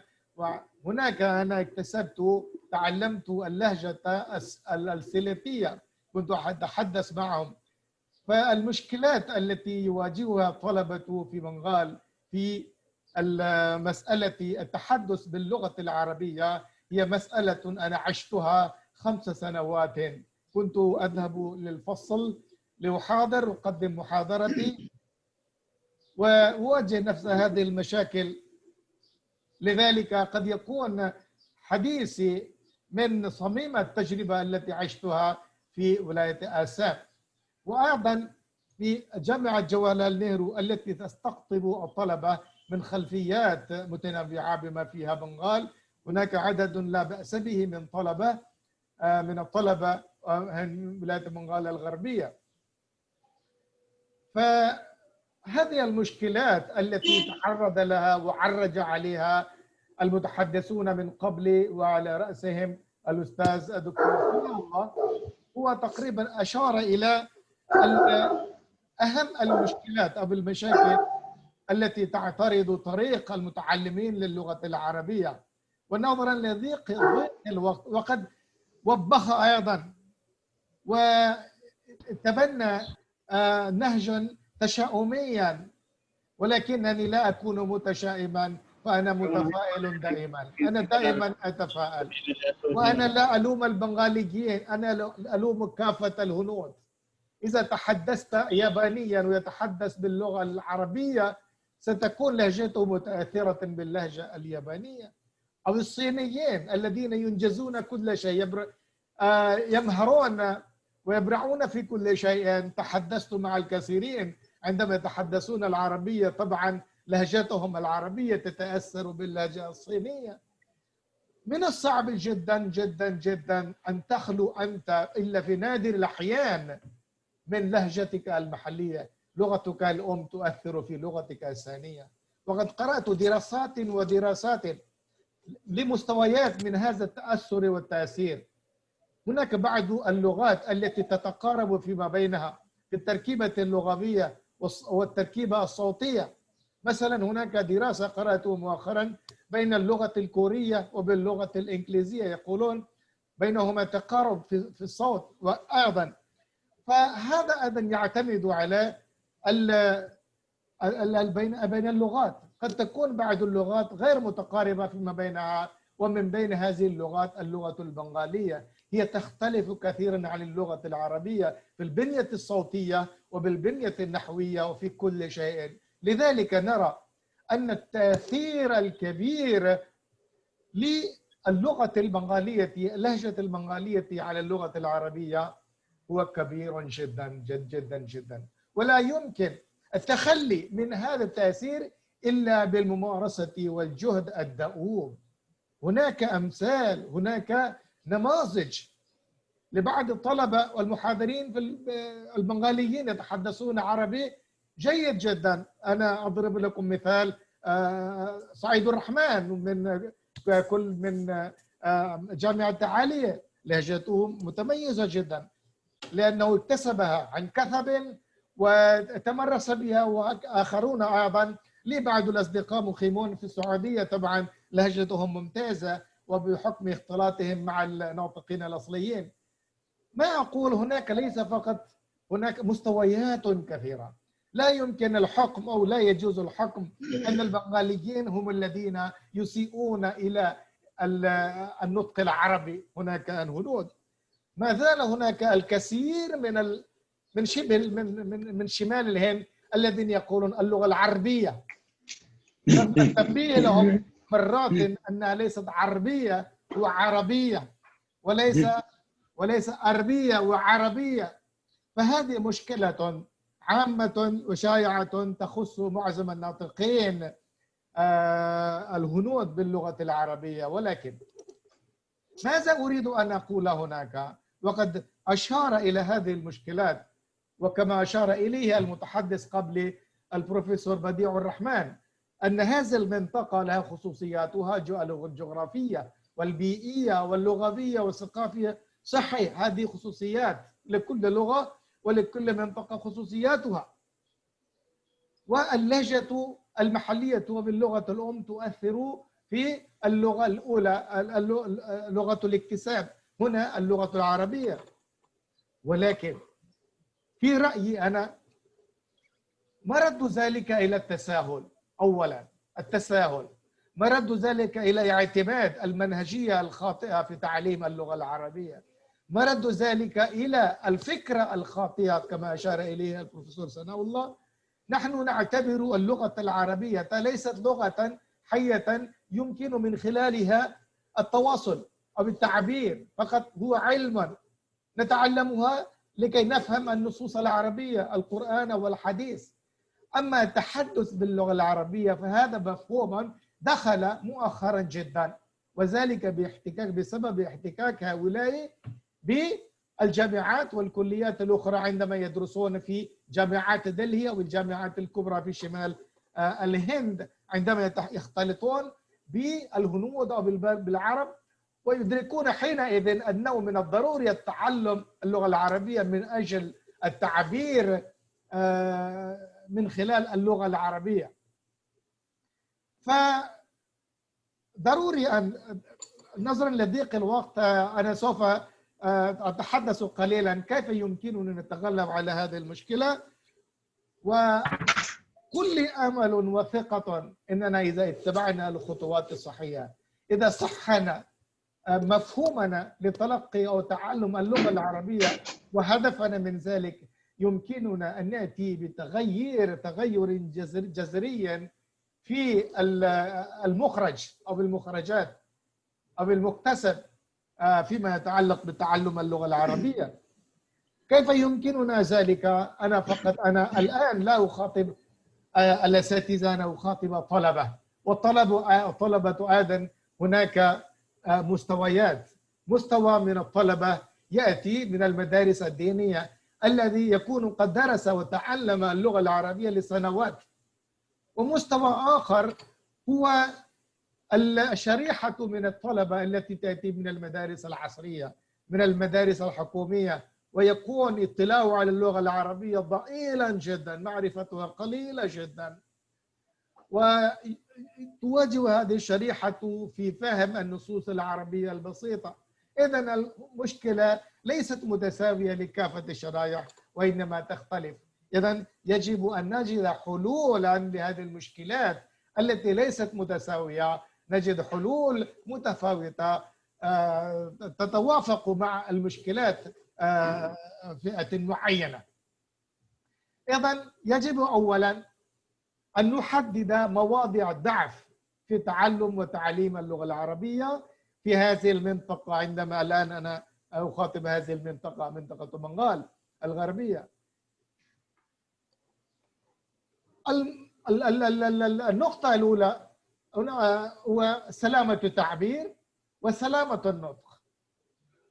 نلاحظ أننا نخطئ كثيرا في استعمال واستخدام التعبيرات العربية، لا تكون سليمة في استخدام الصلات نخطئ كثيرا، والتراكيب النحوية والصرفية بقيت عندي 10 دقائق وأقل من ذلك، لذلك أنا أسرع قليلا، وليست عندي محاضرة مكتوبة، هذه مرتجلة بعض خواطر وبعد أنا أشاركها معكم. سلامة التعبير أولا نتحدث حولها، وأيضا سلامة النطق.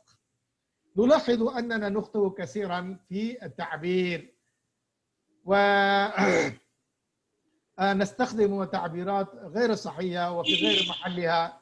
إذن يجب أولا أن ننتبه إلى هذه الحقيقة، أن كل كلمة نستخدمها أو كل تعبير نستخدمه يجب أن يكون سليما، ويمكن التحقق من ذلك. هناك كتب متوفرة وهناك برامج متوفرة على الإنترنت التي تعلم اللغة العربية، ليس هذا صعبا. فلسلامة التعبير وثم سلامة النطق. وهنا المشكلة الكبرى تمثل المشكلة الكبرى التي أشار إليها البروفيسور صلاح الله ندوي. هناك مخارج عربية تصعب على المتحدث البنغالي أداؤها بشكل صحيح.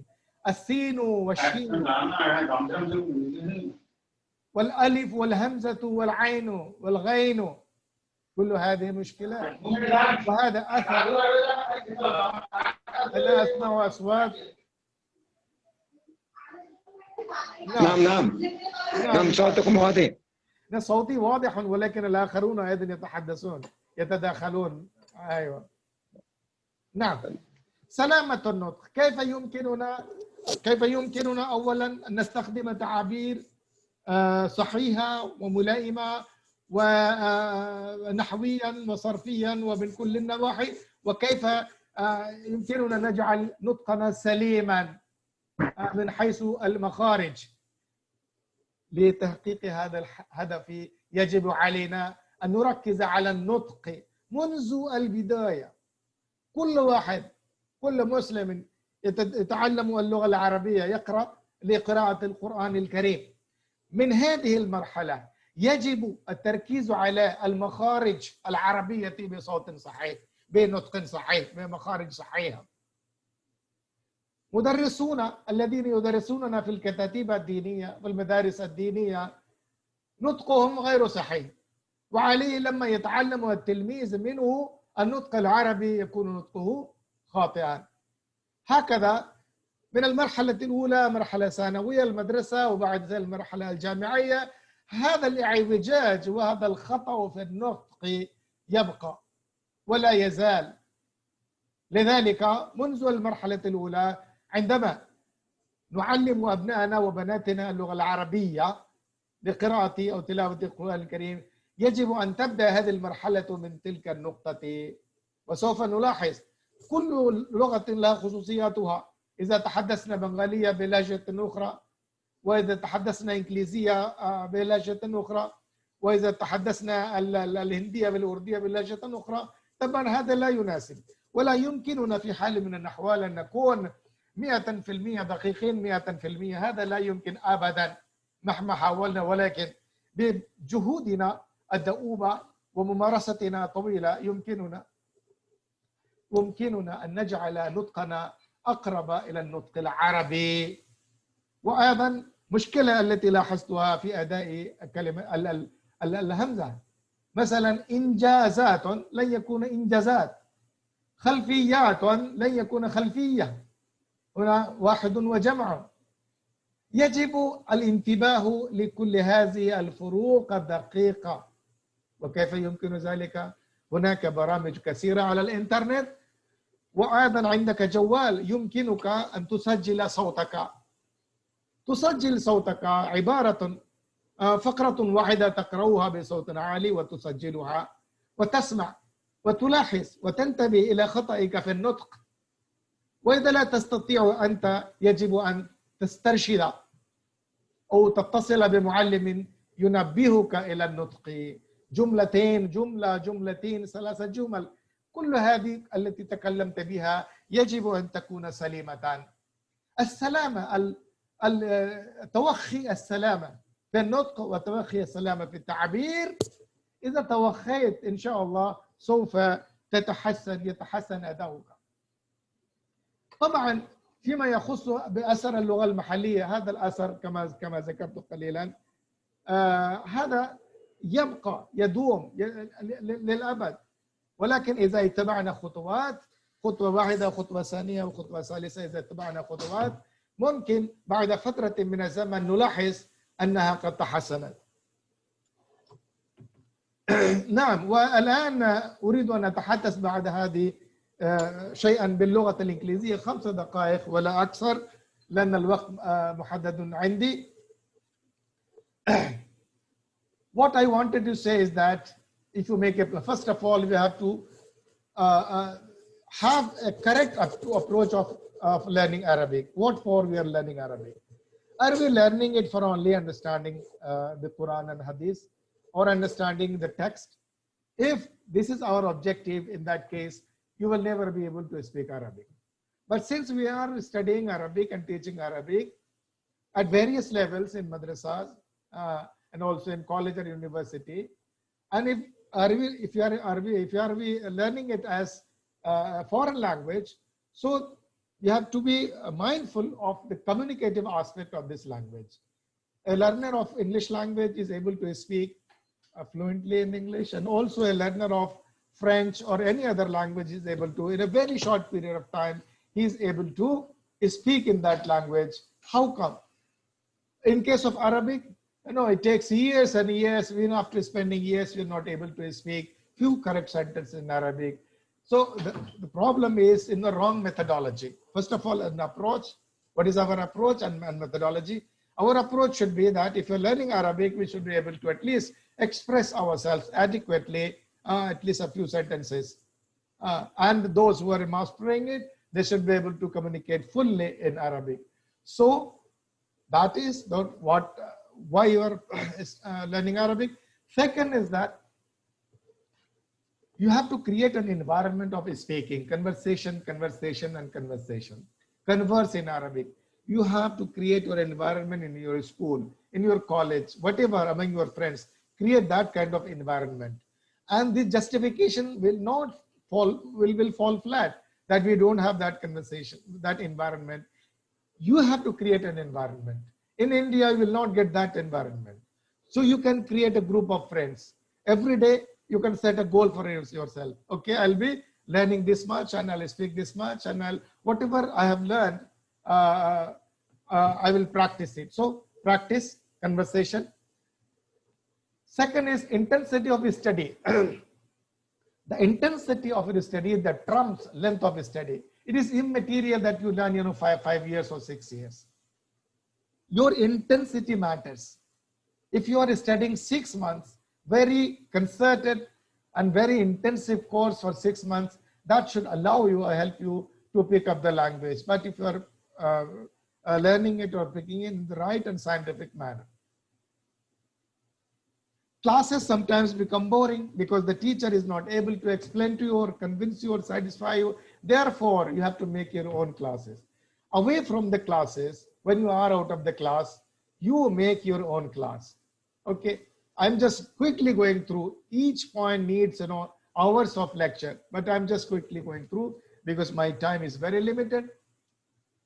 First, you set yourself a certain goal, like 10 sentences, 10 words, 50 sentences, 50 words. Like that, you can increase on and make yourself, prepare a diary for yourself. Keep a diary with yourself and note down the expressions and the words that you have learned. Try to memorize them, and from 100 to 200 to 500 and 1,000 like that, each and every day or for a period of time, you can improve your, and also carry with you a pocket dictionary. That is very helpful. Sometimes you are not, if you're reading anything that you are not, you don't understand, you refer to the dictionary and you point that down. Keep practicing in your head. When you are alone, practice in your head. That is very helpful. Because learning a foreign language is not an easy exercise. You have to immerse yourself. That is the approach of immersion. Without immersing yourself in a foreign language, and that too Arabic, which is very tough, one of the toughest languages, you will not be able to pick that or acquire that language. So keep practicing in your head. Whatever you have learned, you practice in your head, and when you get an opportunity with a friend or anybody, you practice that, and you will notice that you are gradually improving. And you are going to say a lot of stupid things. Don't worry about that. When we speak, you may mistake. You may commit mistake. So don't worry about that, about your mistakes. Just go on and on. Say stupid things, even though whatever you say may be wrong, may be erroneous, may be full of grammatical errors on that. Don't bother about that. I mean, if you become conscious of your errors, you will not be able to learn that language. So speak and speak and speak, even if you are speaking. The important is that your tongue becomes familiar with the sound of Arabic. When that becomes familiar, tongue you become familiar, you have got the language. Figure out pronunciation patterns, how this is pronounced. And figuring out the pronunciation patterns is easy now with the help of internet. There are so many sites that teach you how to pronounce a particular word. Even the Google will give you how to pronounce a word. So when you pronounce a word and seek correction from internet, from Google, so that is very helpful.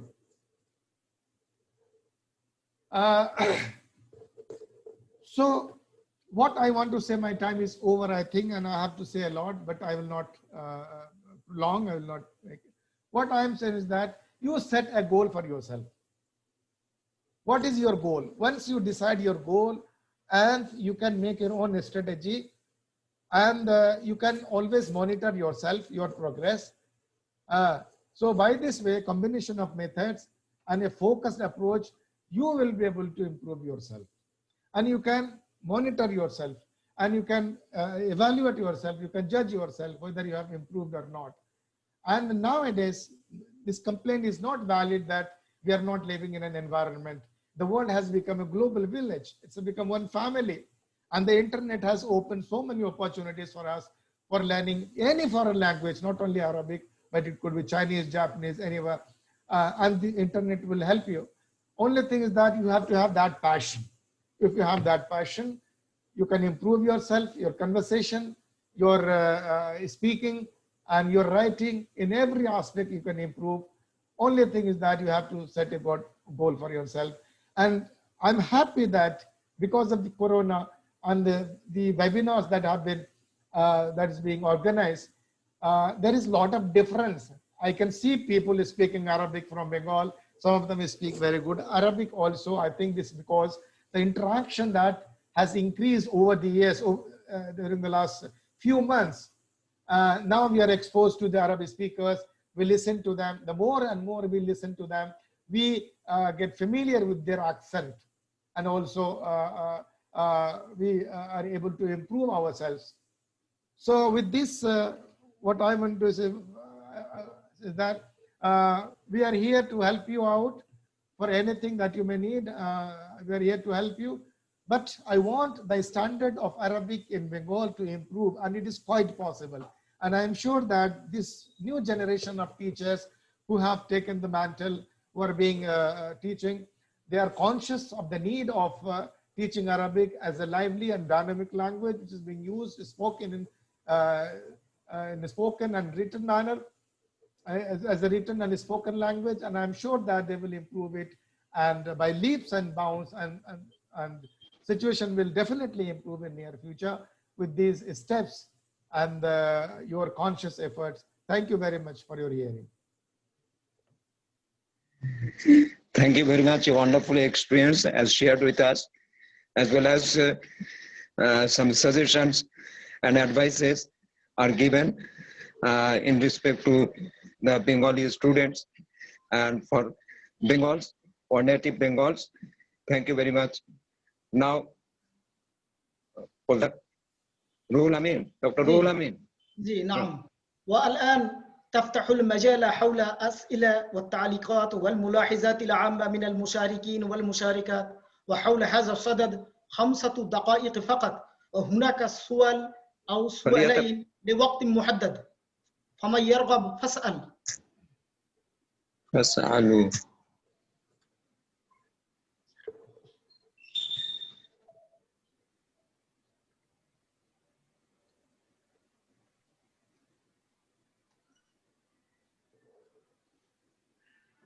هل لديك سؤال دكتور محمد؟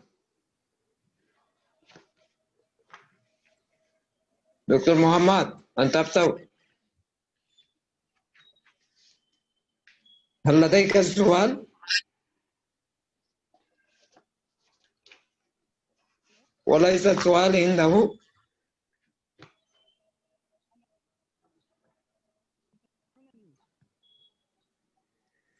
روح لمين؟ نعم. next. وأنا أوجه الدعوة فضيلة الأخ والباحث السيد محمود بن سعيد جامعة وارويك لإلقاء كلمة الضيف الخاص، وقبل ذلك أدعو السيد أمين الإسلام للتعريف بالضيف الخاص. الحمد لله نحمده ونصلي على رسوله الأمين. Respected Patron-in-Chief of this international webinar, Professor Dr. Isharat Ali Mullah, distinguished guests, prominent scholars, and the honorable audience.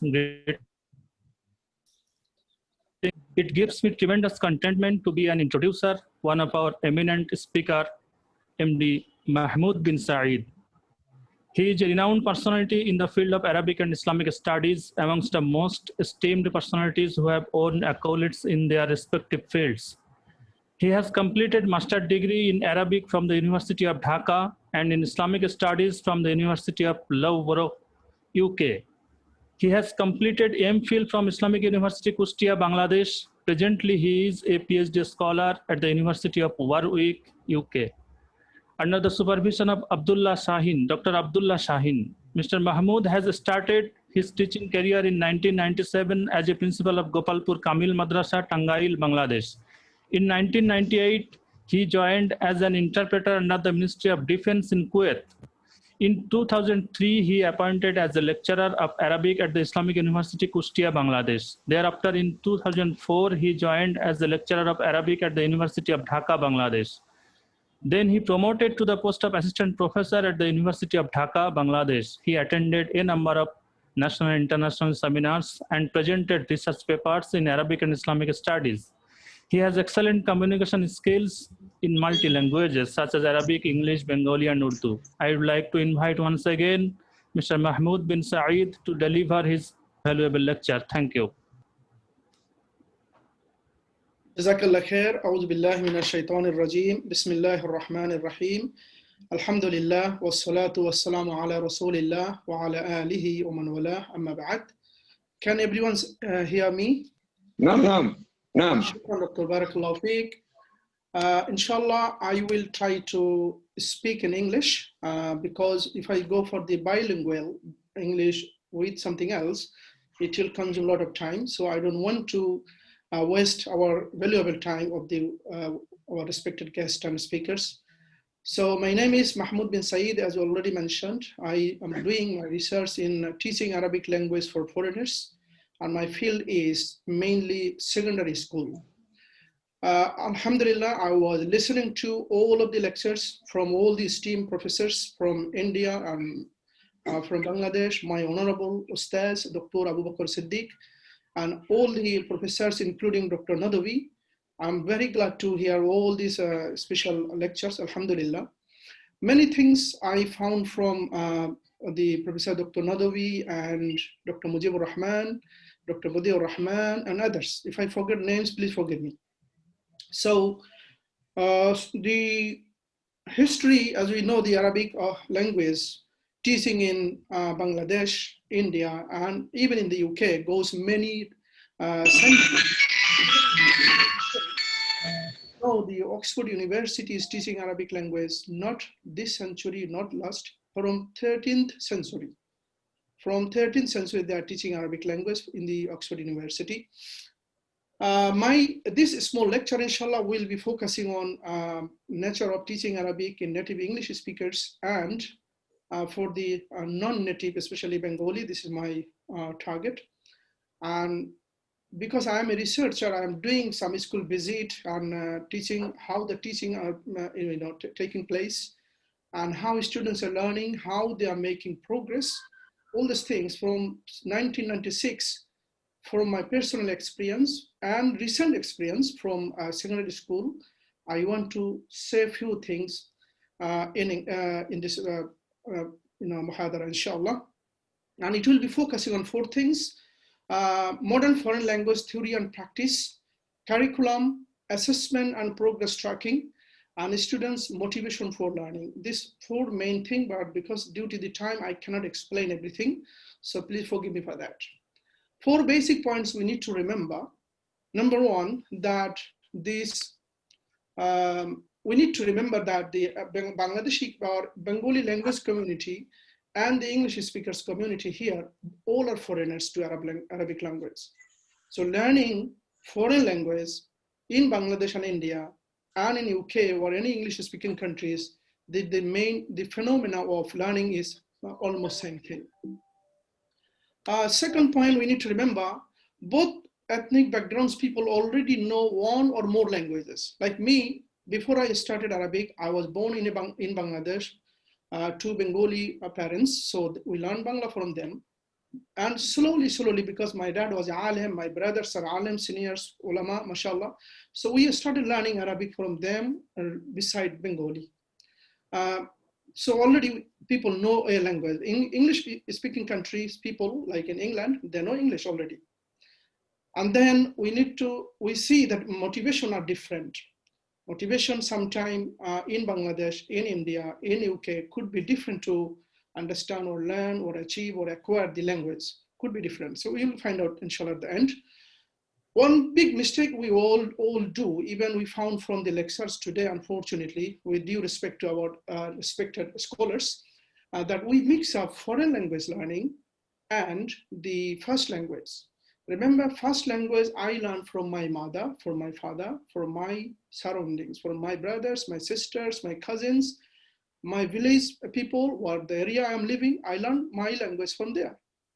For that, I don't need grammar. I don't need any theory, no practical things. It's only I speak in the language of my mother. That's why it's called mother tongue. But foreign language is not learned in the same way. This is something we cannot mix up. Okay. So next thing is, inshallah, we want to see here the modern foreign language theories is very important. There are many theories for language learning. The most important one is everywhere in the world is the universal grammar. People learn grammar from parts of the speech, then sentence, then voice, then narration, correction, many other, the grammatical things. Similar thing we have in Arabic as well. Kalimat, al-huruf, al-kalimat, al-kalam, and then marfu, mansub, majroor, all these things, and awamil, all these things. This is very traditional. Long time ago, people started this from the day Nahu or grammar started this theory also. Without making a theory, that was in practice. So why is grammar theory? Is because to know how to acquire the language through the grammar. And then we constitute how we make sentence and other things. And finally, we need to remember how we use that how we make these theories in practice. Then another issue is the translation and retranslation. This is another traditional, like in Bangladesh, we learn how to translate from Arabic to Bangla, Bangla to Arabic, English to Arabic, Arabic to English, like this. This is another theory. And then input and interaction. This is very important. Input, how a child is learning, acquiring things from the ustad or the classroom. This is another theory, and interact with the ustad and the community. And socio-cultural perspective is very important. When we speak, we learn Arabic in Dhaka University or Calcutta or any non-Arab universities or institute. We just learn when we go outside the classroom, we never speak in Arabic. So socio-cultural issues are very important to learn the Arabic language. Then socio-cultural, we can see the interaction with the society, interact with the knowledge we have. And then there are some, you can see this little chart I make. This part, student can do themselves. Learner can do without any help, unaided. And then the bigger one is they know learner can do, but they need guidance, help. This is something we are doing. Ustad and Mudarris, Muallimin, they do this. And then final one, learner cannot do unless unless they have mission and vision for that. And then they have to have focus a load of other things with that. Anyway, so next thing I want to talk about is syllabus and curriculum. You see, in my country, and I believe India could be same, people are learning through books only. Remember, books, there are two things we need to always remember: syllabus and curriculum. People are mixing syllabus and curriculum. Syllabus is summary of topics mainly, and curriculum is the content and thought about that and how all these things are being taught. So two things cannot be similar. Syllabus one thing, curriculum one thing. So we'll find out the differences in UK and other part of the world, inshallah, when we go at the end of the slides. And then you see assessment, or assessment I mean exam, test. Amader Bangladesh, India, যেমন পরীক্ষা হয়, exam হয়, সেগুলোকে ব্রিটেনে কিভাবে হয় আমরা যদি একটু খেয়াল করি দেখবেন, you can see that self-assessment. When a child is learning something, teacher is given any work, okay, then the student himself need to mark, because teacher will show in the board that these are the answers. Now you mark yourself. They do that. And then peer assessment, Abdullah and Abdurrahman, they're sitting in the same bench, same table. Abdurrahman is assessing his friend's one. His friend does the other way, like this. So teachers got the answer here, and then finally they mark each other. And then teachers marking. Teachers go around in the classroom and mark. Abdurrahman, you made this mistake. This is not fa'il. This is maf'ul. This is zarf. This is ala. This is marfu. This is majroor. This is something like this. He correct when he in the classroom. Teacher doesn't sit like I'm sitting now. They never sit in the classroom. They are walking and around and helping the child to learn. And unfortunately, we give lecture in primary, secondary, college, university, everywhere teacher is just giving lecture. But in the UK, teacher is just helping to learn, helping the child or student to learn. So he is learning, we are just helping. And then end of the topic, so you have a topic like siyaha, you are traveling, how to travel, what you need for that, any topic like this. So teacher is teaching the topic. The student need to know what this topic all about, and everything is there. And end of the topic, there will be another exam. And then end of the term, like 3 months, there will be a semester. Every semester, end of semester, there is exam for the same topic. And then end of the year, or the we call levels, like stage 3, stage 4, like this. So after that, there is another exam. So through that, when they come to end of the year, already they know what was the problem in the topic 1, topic 2, topic 3, or first semester, second semester, third semester, where am I now? So he knows his standard already. And by that, he can jump over. Slowly, he can move to next step. This is the thinking. And then motivation for learning. Is motivation for learning, like we need to know why I am learning. What is my goal? Like in UK, when I was doing this survey, I found most of these ustads, they say, I am teaching Arabic to understand for my children, so they can understand Quran. The students said the same. Even the governors, they said the same. Head teacher, same. Even the subject head, everybody say, I want to teach, or my children are learning Arabic so they can understand Quran. So that is a target. We need to fix a target. Doesn't need to be always Quran, could be something else. And then effort extended in the direction. So he wants to learn Quran. Now you need to put every single thing, teaching towards that target. I want to learn Arabic for this purpose. I want to do GCSE, A-level, honors, masters. So curriculum and everything has to be on that destination. And a student has to be focusing on that. The student and teachers also focusing on that direction. And the final one, satisfaction with the task. Unfortunately, what I saw in Bangladesh when I was a primary, secondary school student and madrasa, always same book. Just do your job, do your job. But I was never satisfied with the task, classroom-based task, classwork or homework. I never saw any ustad said, Mahmoud, you made this mistake, correct it. Never saw in my life. Maybe now the world is different, could be, but I have no clue what is happening there now. Okay, now I want to have a brief comparison. I might be wrong, so please you can correct me or make me stop here.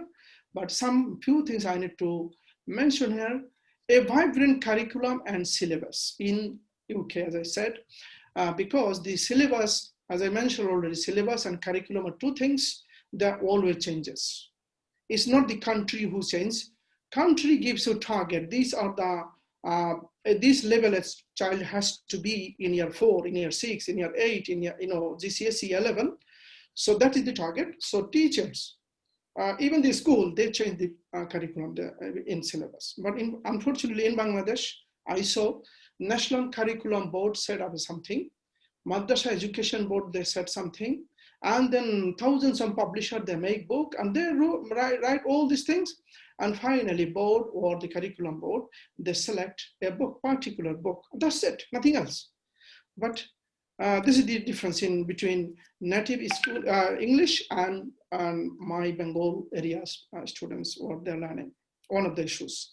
Subject being taught by a specialized teacher. Why I'm saying that? I did a master degree from Dhaka University in Arabic. I did a Kamil in Bangladesh called Kamil from Madrasa Aliyah Dhaka, which was the Calcutta University, Calcutta Aliyah Madrasa before.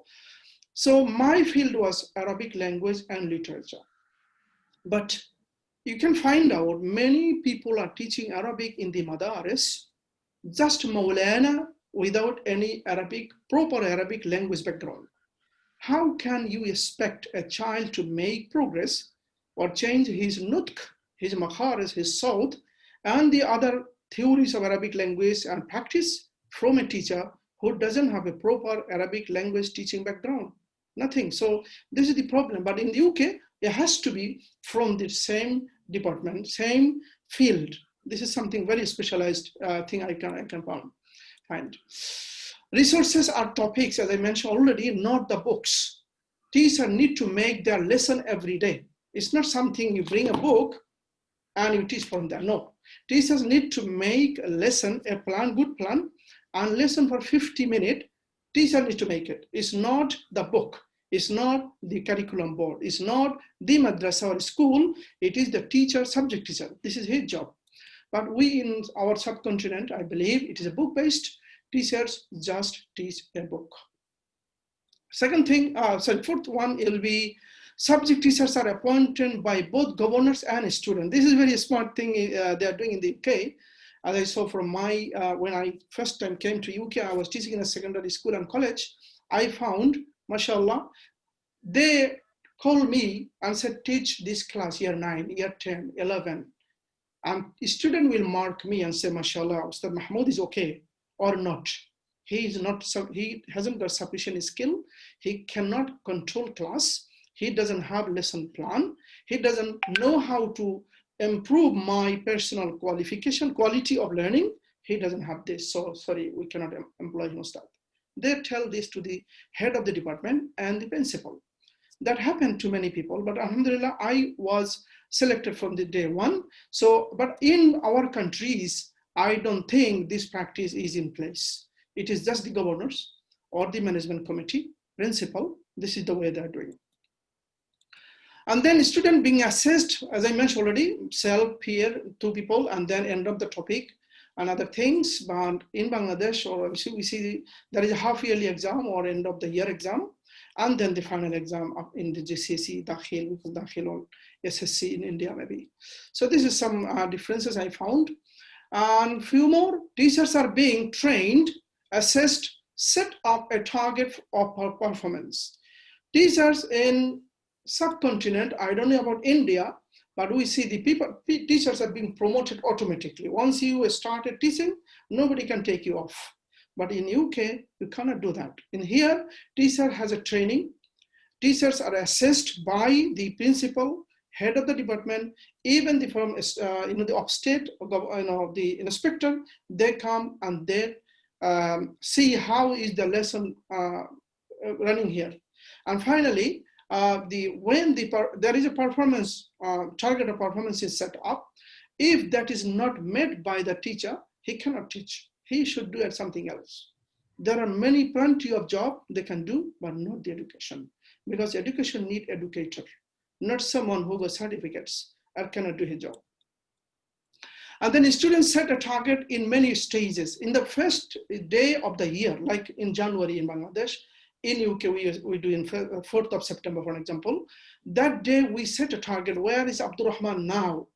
If he is in level 2, he has to be in level 3D or 3C, then 4B, then A, like this. So in few weeks, he needs to go, like Salalem, he needs to go up, up, up like this.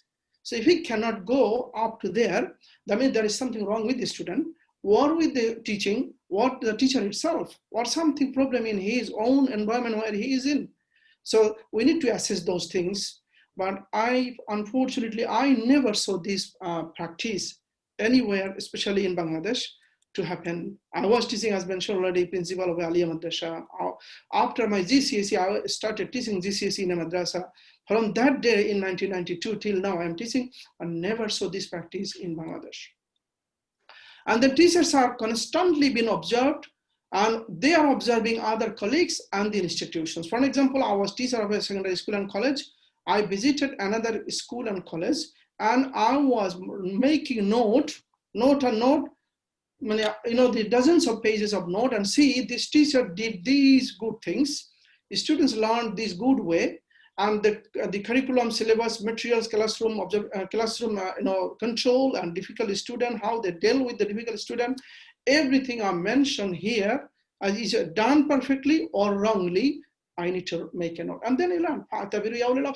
That's the way we learn. But I don't think Aliyah Madrasa Dhaka or Calcutta, they allow any other colleagues from other institution to come and visit and make a note and say, Ustad, you didn't do this good, or you did very good this, something was wrong, a lot of things missing, you can improve in this, that way. I don't know, I don't think that happens.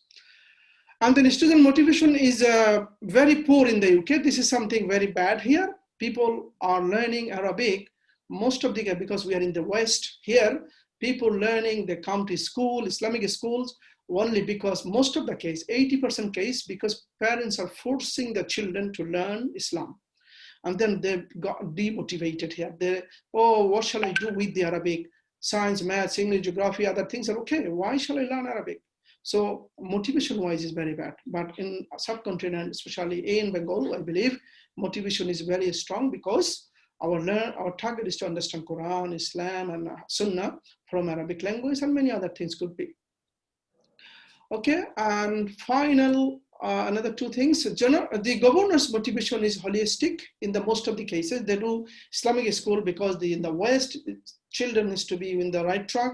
Already a lot of demotivations are here. So if they don't do some Islamic schools and Islamic curriculum, then that generation will go. Like in Spain, 800 years Muslim were there, but they didn't do any Islamic schooling over there. So, the problem. So, mashallah, this is the good thing here. But in our subcontinent is very traditional, just to understand Islam, because our family is Muslim, so we need to keep track. That could be both of them are same, but in over there in Bangladesh and other cases, we are really, really traditional in that. And many systematic academic research on teaching Arabic as part of the modern foreign language done in the UK as a modern foreign language. Thousands of research done on modern foreign language. Many of them are about teaching Arabic language, mashallah. But when I go to Dhaka University, my ustad is here. I'm very sorry, two ustads are here, and another colleague I saw. So unfortunately, our research are not based on education. It's a mainly descriptive, historical, and some other things is just to do a PhD, because we need to finish a PhD for the education. But this is not the case for everyone. I'm very sorry to say that.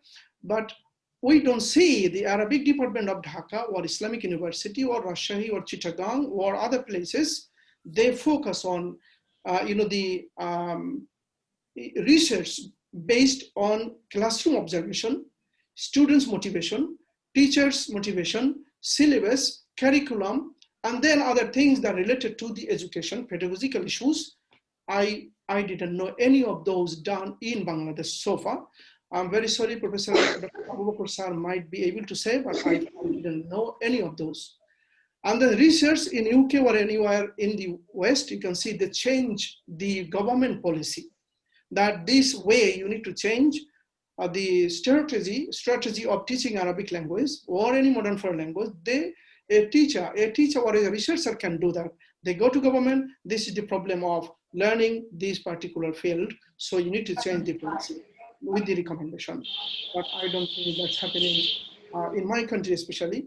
Could be some of them in last 10, 15 years, because I have not really familiar with what is happening over there. So this is something I shared. One more thing, to understand Quran, but resource. So another thing is very common for Bangladesh and India and the Bengali speaking people and UK. This is the, as I said already, target could be sometime understanding Quran, but resources are not for the Quranic Arabic language learning. Resources are very traditional books from Baghdadi, book from Medina University, book from the Riyadh University, but none of them focus on understanding Quranic Arabic. This is very common in Bangladesh. We read Bakulat al-Adab, then Muntakhab al-Arab, Al-Nukhab al-Arabiya, then other books. But we never know anything that this book will help you to understand Quranic Arabic. So Jazakumullah khair, this is the common thing with Bangladesh, and some of them are not common. This is what I understood. Jazakumullah khair. I need to thank you very much, Dr. Isharat Ali. Thank you very much for your wonderful observation. As you have, thank you very much. Thank you very much, sir, for your valuable and informative speech. شكرا جزيلا لفضيلة المحاضر والضيف الخاص السيد محمود بن سعيد لمحاضرته القيمة.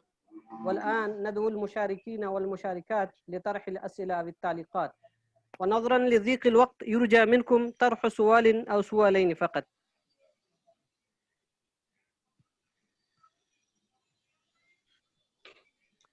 أي سؤال هناك؟ ليس هناك سؤال. ليس هناك سؤال. شكرا دكتور.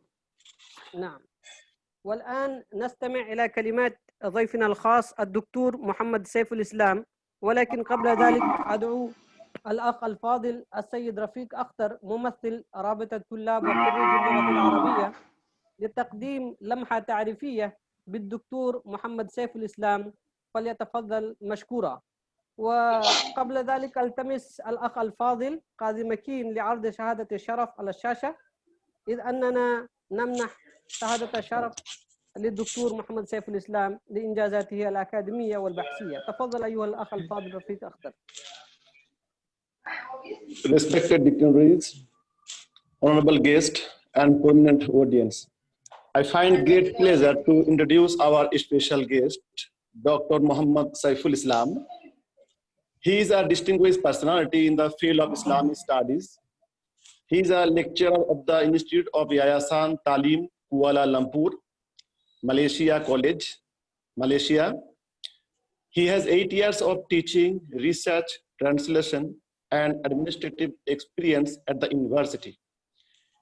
He did his first master's degree in the discipline of Dawah and Islamic Studies at International Islamic University, Chittagong, Bangladesh.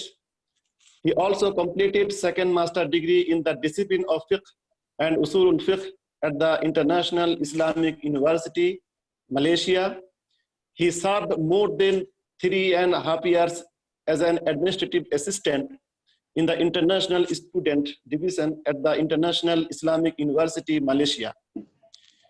He has published a number of research papers on diverse areas of Islamic banking and finance. He is also a supervisor of Islamic program of Uzar TV, Malaysia. We are really thankful to him for taking the time out of his schedule to attend the seminar. I would like to invite you once again to deliver your valuable speech. Thank you.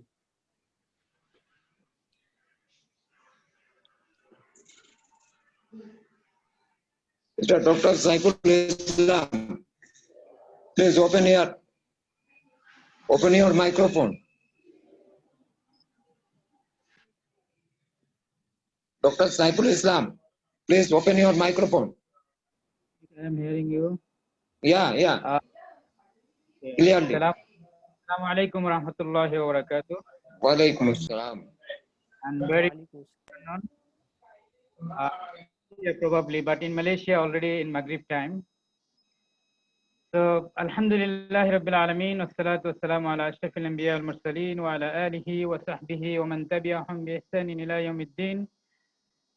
Mudir al-Jalsa, Dr. Isharat Ali, wal munassikun, khasatan Dr. Ruhul Amin, wa Tajammul Haq, wa Diyuf al-Kiram, wal Hadirun, wa man tasma'un, wal Mushahidun, من الطلاب والطالبات والخريجين من الجامعات المختلفة في الهند ومن بلدان مختلفة. أهنيكم بتحية الإسلام مرة أخرى. السلام عليكم ورحمة الله وبركاته.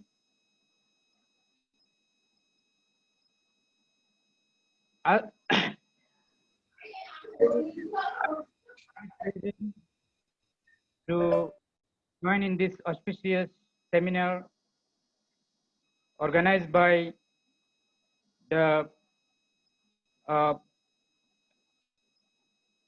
Maheshwar College, Mahavidyalaya in Hooghly, India. And as you see, my topic for today, issues and solution for native Bengali in reading, writing, and speaking of Arabic in Malaysian experience. إشكاليات وحلول لقراءة وكتابة وتكلم العربية لأبناء البنغالية تجربة ماليزية. As I design my slide in bilingual, both Arabic and English, but I'm going to talk whole presentation in English, inshallah. So looking at the time, inshallah, I tried my best to precise my presentation. And it is my great honor to join this seminar, the international webinar. And a special thanks to Prof. Dr. Isharat Ali for giving me this opportunity. And looking at the presenter today, I am the youngest one, and I supposed to talk at the beginning. But looking at the Malaysian time, Dr. Isharat Ali allowed me to talk at the end. All presenter, especially Prof. Dr. Sanaullah Nadawi, Dr. Abu Bakr Siddiq, Prof. Dr. Mujibur Rahman, Badiur Rahman, and finally our brother Mahmoud. They have discussed fantastic discussion on the relevant issues, and whatever was in my mind, they already covered many of the issues. But for sure, I would like to discuss now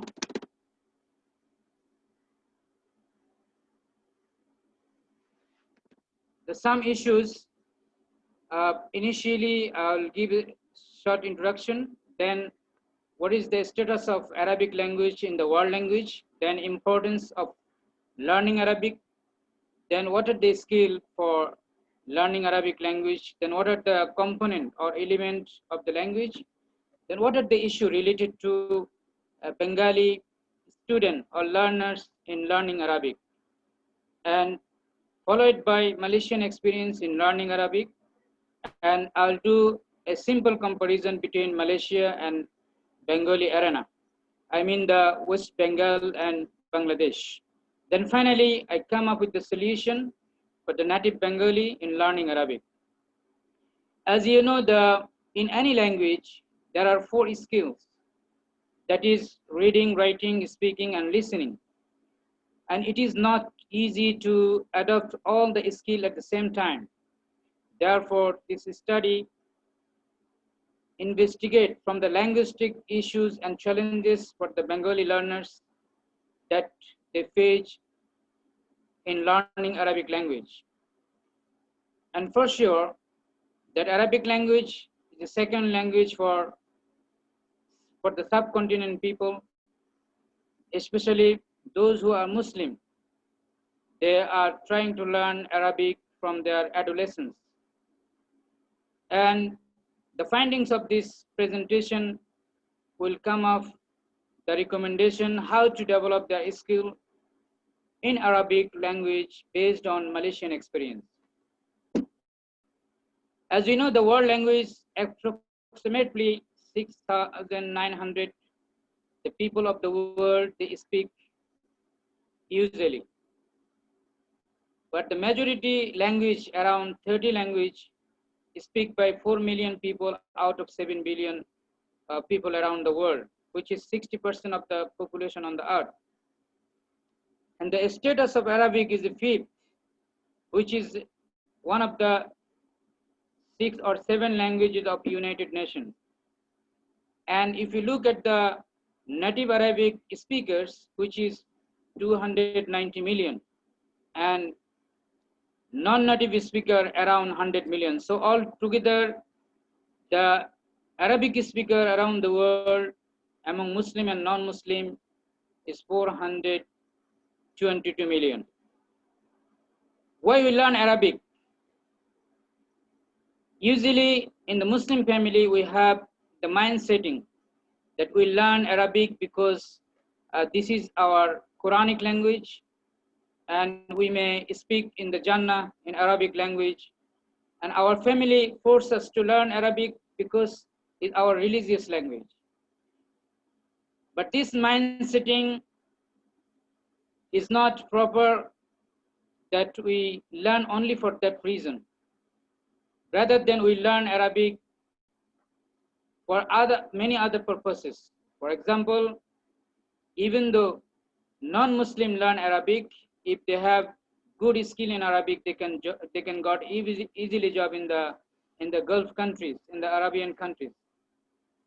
Then for the self-development, also it is necessary to learn more than one language. There is a proverb that people say we must know 3 languages, that my mother tongue, then as a Muslim we have to learn Quranic language, and as the international language we need to learn the English. Therefore, self-development, that means if we want to develop ourselves, to get opportunity in our career, we have to learn 3 languages for our self-development. And additionally, for the business and economic, we may learn Arabic language. If you look at the world, many business companies, many entrepreneurs, they are developing their product and services in both languages, English and Arabic. So therefore, people are looking for someone who is expert in Arabic at the same time in English. But someone knows English, he may not get more opportunity if someone knows both Arabic and English. And finally, we need to learn the Arabic because it is one of the diplomatic language. For example, if we have the ambassador from China or Japan in India or in Bangladesh, if he learned the Bengali language before he joined here, it is his advantage to know the culture, to understand the people, and how he can contribute to the country, especially for his own country. That's why there is a proverb that man ta'allama lughata qawmin amina minhum, amina min sharrihim. There's a proverb that if someone learned the language of the people, he may protect, or he can be protected from the harmful. And next, if we see the skill of the language, it's not only for Arabic language, for any language we need to learn 4 skills, which is maharatul qira'a, maharatul kitaba, maharatul muhadasa or mukalama or al-hiwar, wa maharatul sima'. Our problem is in the subcontinent, especially in the Bengali area, we always try to put ourselves to learn more on the text. Sometimes we try to read the text even without knowing the grammar or nahu and sarf. But in learning any language, the four skill is more, at the same time is playing the role to learn the Arabic or any other languages. Therefore, if we compare the 3 years old children to the adult, how can we can able to speak when we are 3 years old? Just only skill that we adopted from our parents, from our family, that is listening. So that means to master in a language, the first role and the key player is the listening. That's why in the modern time, we do propose that we have now more opportunity through the internet and social media. That's why we have many opportunity to learn Arabic from the internet. We have a different kind of free sources to learn Arabic through YouTube and other sources. So I put like this: the listening is the first one. Then secondly, I put the speaking. If you see the one uneducated person, he traveled to Arabic country or any English speaking country, after 3 or 4 months, he can able to speak that language. I'm in Malaysia over 12 years, but we always speak in Arabic and English. Until now, I am not good in Malaysian language. This is why, because I don't listen much and I don't speak much. But if you ask me whether I can able to read and write the Malay language, yes, I can. So it is proven that we have to focus on listening and speaking skills more than writing and reading, those who want to learn the language. One of the Malaysian, he was a CEO of the Proton. I think all of you know the Malaysian car is Proton. He was one time CEO of that company, and one day he asked me, I have to do research on on Bangladeshi workers. I said, what is your research area? He said that how come these people are uneducated and they learn Malaysian language within 3 months?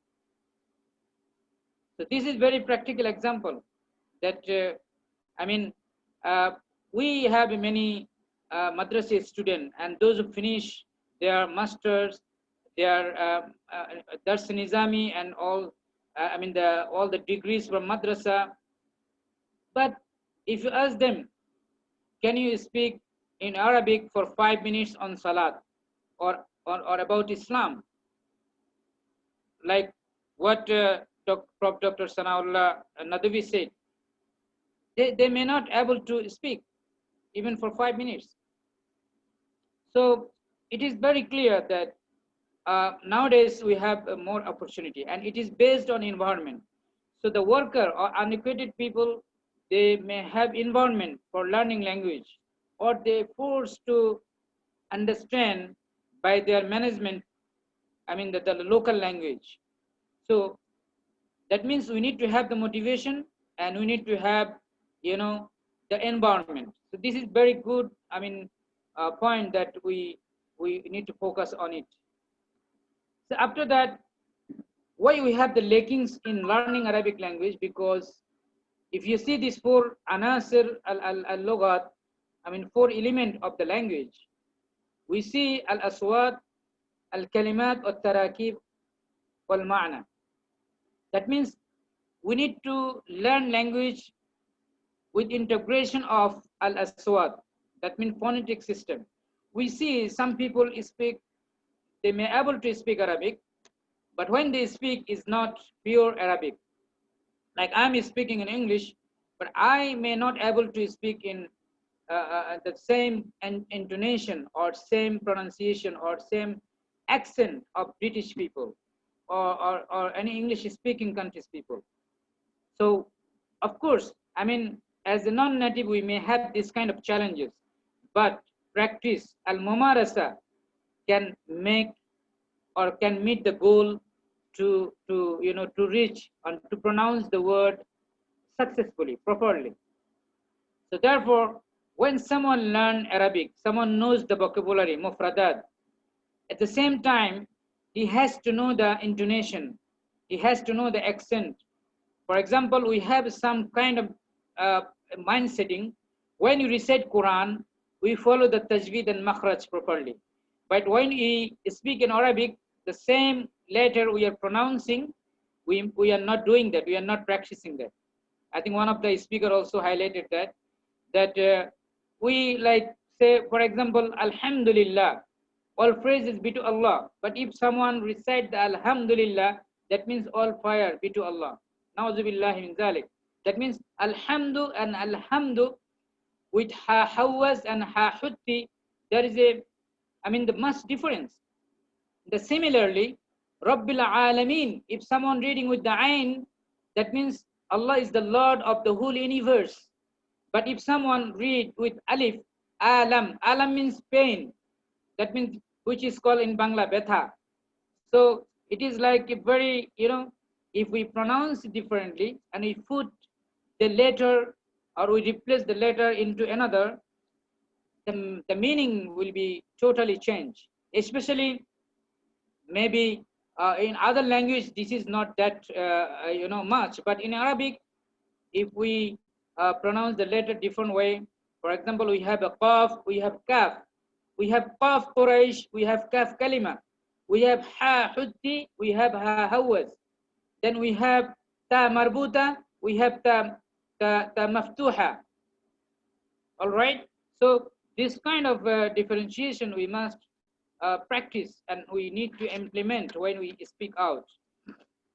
Then what I found based on my study that teaching and learning Arabic language in the subcontinent, especially in the Bengali area, which is Bangladesh and West Bengal, I found that we can classify into 4 segments, which is the issues related to educational issues, linguistic issues, and personal issues, and finally social issues. Some of the issues, already covered by our distinguished speakers. But what are the educational issues? Number 1, the objective. That means when we learn, we plan to learn Arabic, our objective is not determined. Sometimes we learn Arabic because I have Arabic subject or I am a student of madrasa, that's why I am learning Arabic.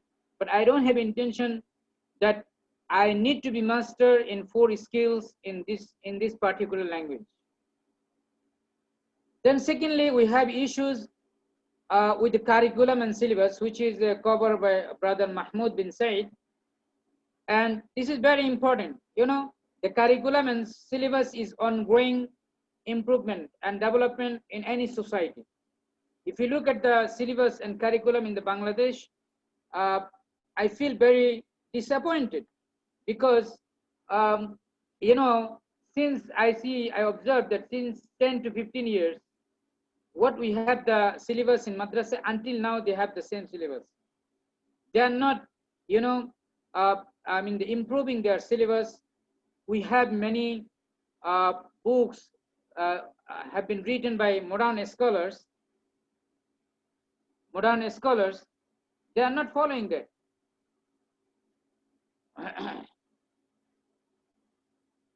So, the syllabus and curriculum must be based on their own environment. For example, if we are a student of West Bengal, we have to design some syllabus and curriculum based on our environment.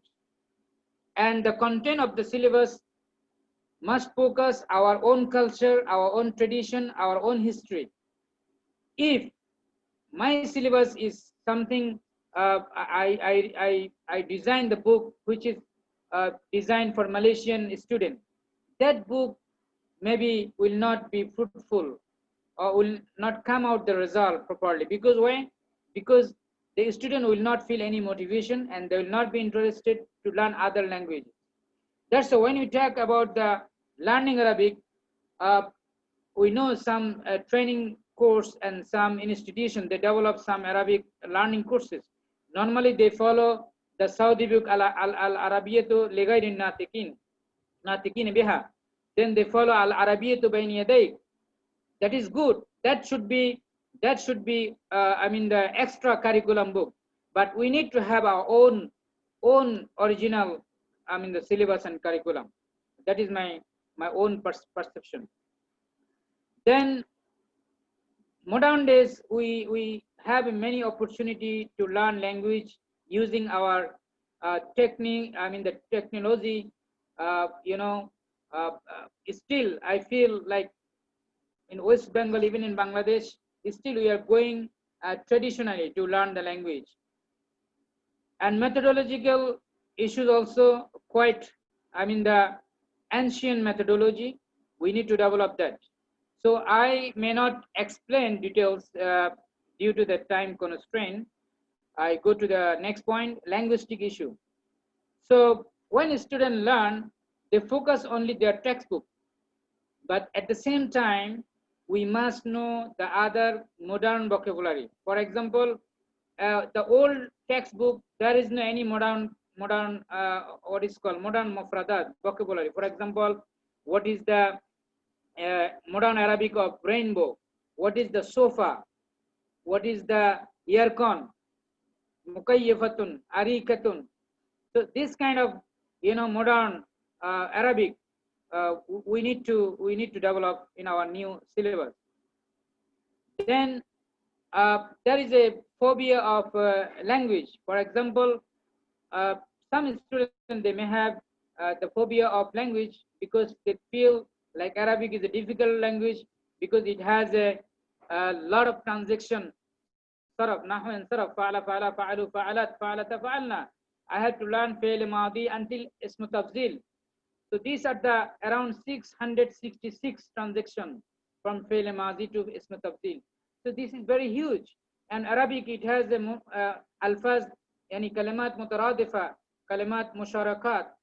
So I mean, but it doesn't mean it's difficult, but I feel it's very rich language. As a Arabic is an ancient language, Arabic is very rich. If someone knows one word, for example, someone know jalasa or kataba.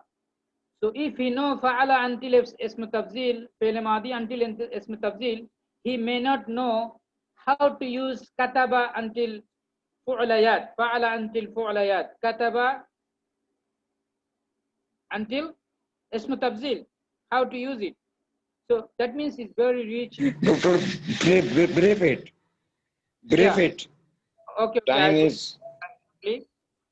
So we have personal issue. For example, teachers' attitude, student attitude, and also student teachers, parents' attitude. For example, some teachers, they may know how to speak fluently, but they don't encourage student as much they need to do.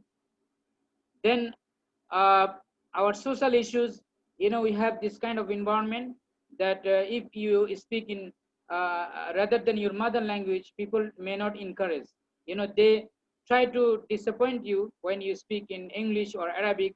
So this is also one of the issue that we may not be motivated by the other people.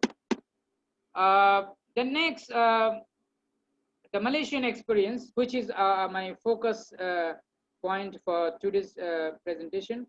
In Malaysia, the government tried to put some encouragement to build the interest among the student.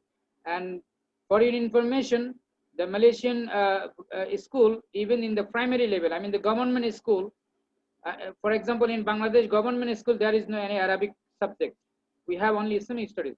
But in Malaysia, we have Arabic for until secondary students.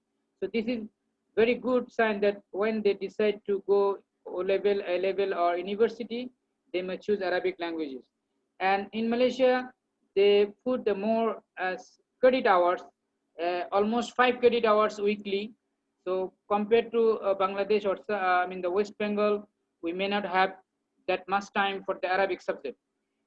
And also Malaysian school encouraged not to use the Malay language, I mean the local language, when they conduct the Arabic. So they totally focus, I mean, how to use the Arabic language in the class.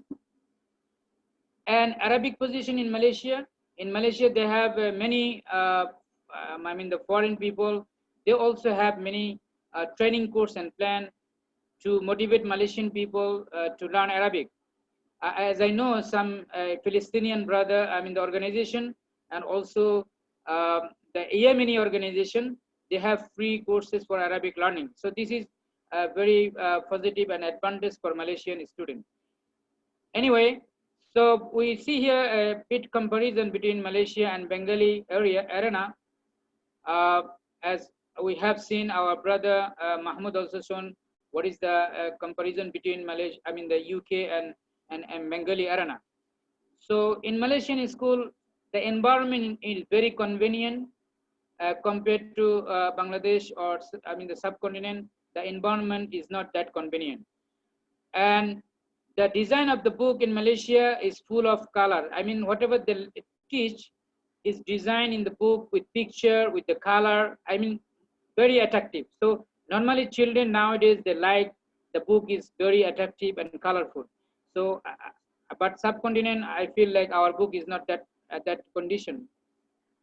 Then they design the syllabus looking at the time and credit hour, so they can finish the syllabus. And also, in Malaysian perspective, most of the Muslims, they know the basic Arabic. So compared to the West Bengal and Bangladesh, I think many parents, they are not able to even read Arabic. Speaking is so far compared to other skills. And in Malaysia, they have two kind of book. One is Al-Kitab An-Nas textbook, another one Al-Kitab At-Tatbiki, that means activity book. So, as I know, because I am 12 years in Malaysia, but in our time, we did not see any book that there are two books separately for activity and the textbook. So in Bengali arena, we have lacking of practice. Of course, we need to practice that, and poor vocabulary, poor learning environment that we have already compared. So my last slide, the solution. The solution of for native Bengali in learning Arabic, especially reading, writing, and speaking, we need to have the suitable book, number one. Number two, we need to plan some activity. For example, Al-Khataba, the debate, or maybe publishing the wall, then publishing the small newsletter. So this kind of activity we may plan to improve the Arabic. Then for weak student, we need to focus, especially for weak student, and also in the exam paper, we need to have very standard Arabic exam paper that focus 4 skills, not only reading and writing. Then next, the teachers must have the lesson plan, which is also focused by our one speaker. Need to have the lesson plan. Without lesson plan, teachers may not able to teach in the class, professionally. Then the teacher must supervise and correct the what students are writing in their daily life in the class. Then the principal of the school or college must supervise and make sure he has corrected and give the signature in the book of student. Then we need to have the the complaint box, that what are the challenges. We can have the question, what are the challenges and solution to improve the Arabic. We can have the sunduk, the iqtirahat. So the student and parents can put the suggestion there. And finally, we need to have environment that student make sure, the teachers make sure that they are speaking with student in Arabic whenever they meet with a student. And finally, we propose that we need to have the Arabic club in all schools, especially in the Arabic department. Nadia Lugha Arabiya fil madrasa or fil kulliyat or jamiat. So with that, I conclude my presentation and saying that whatever we have the challenges, are related to the authority, I mean the principal and teacher, then some challenges with the family, some challenges with the student. So we propose to overcome all these challenges, and if we can do that, inshallah, we improve our skills in reading, writing, and listening, also as well as speaking. So Thank you very much. say thank you very much, Prof. Isharat, for giving me this opportunity to enlighten my knowledge from other speakers. And thank you very much. Abillahi tawfiq. Assalamu alaikum wa rahmatullahi wa barakatuh. speech. شكرا جزيلا وجزاكم الله تعالى خيرا لهذه المحاضرة القيمة المليئة بالمعلومات المفيدة. والآن أدعو المشاركين والمشاركات لطرح الأسئلة والتعليقات.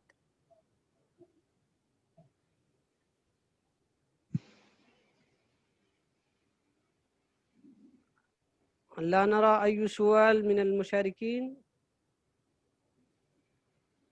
نتقدم إلى الأمام ونوجه الدعوة إلى مدير الندوة ورئيس الجلسة سعادة الأستاذ الدكتور محمد إشارة اليملة بكل عدب واحترام لتقديم الخطاب الرئاسي. والتمس الأخ الفاضل كاظم مكين لعرض شهادة الشرف على الشاشة. فالهيئة التنظيمية لهذه الندوة تتشرف بمنح شهادة الشرف للأستاذ الدكتور إشارة اليملة. شكرا جزيلا. Thank you. Almost 4.5 hours we have completed. أكثر من 40 ساعات نحن قضينا في هذا المجال.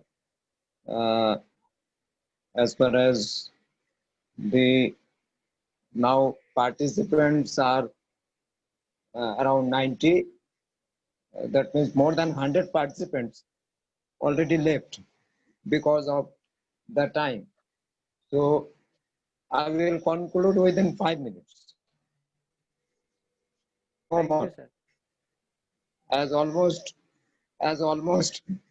participants are Indian, and a majority of them are from Bengal. So from the afternoon we have benefited from the scholars like Professor Sanaullah, Professor Mujibur Rahman, Professor Abu Bakr Siddiq, Professor Badiur Rahman, and Mr. Mahmoud bin Saeed, Dr. Saiful Islam, all have highlighted and enlightened us in respect to the Arabic for native Bengalis.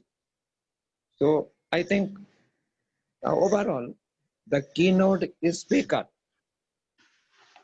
what he delivered to us, that is, I think that was much sufficient. And on the basis of the keynote speakers, other speakers are elaborated on different angles. Professor Rahman, Professor Abu Bakr Siddiq, Professor Mujib, they also enlightened a new thing in this respect, a new disciplines, how to cope up, to capable in respect to speaking, in respect to writing, in respect to communicating this great language, the language of Holy Quran, the language of Islamic civilization. And finally, to young fellows,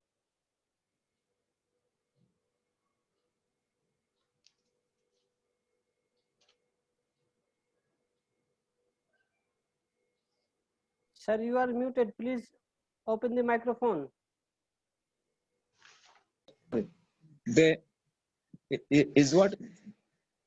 Is it still lying without having microphone since beginning?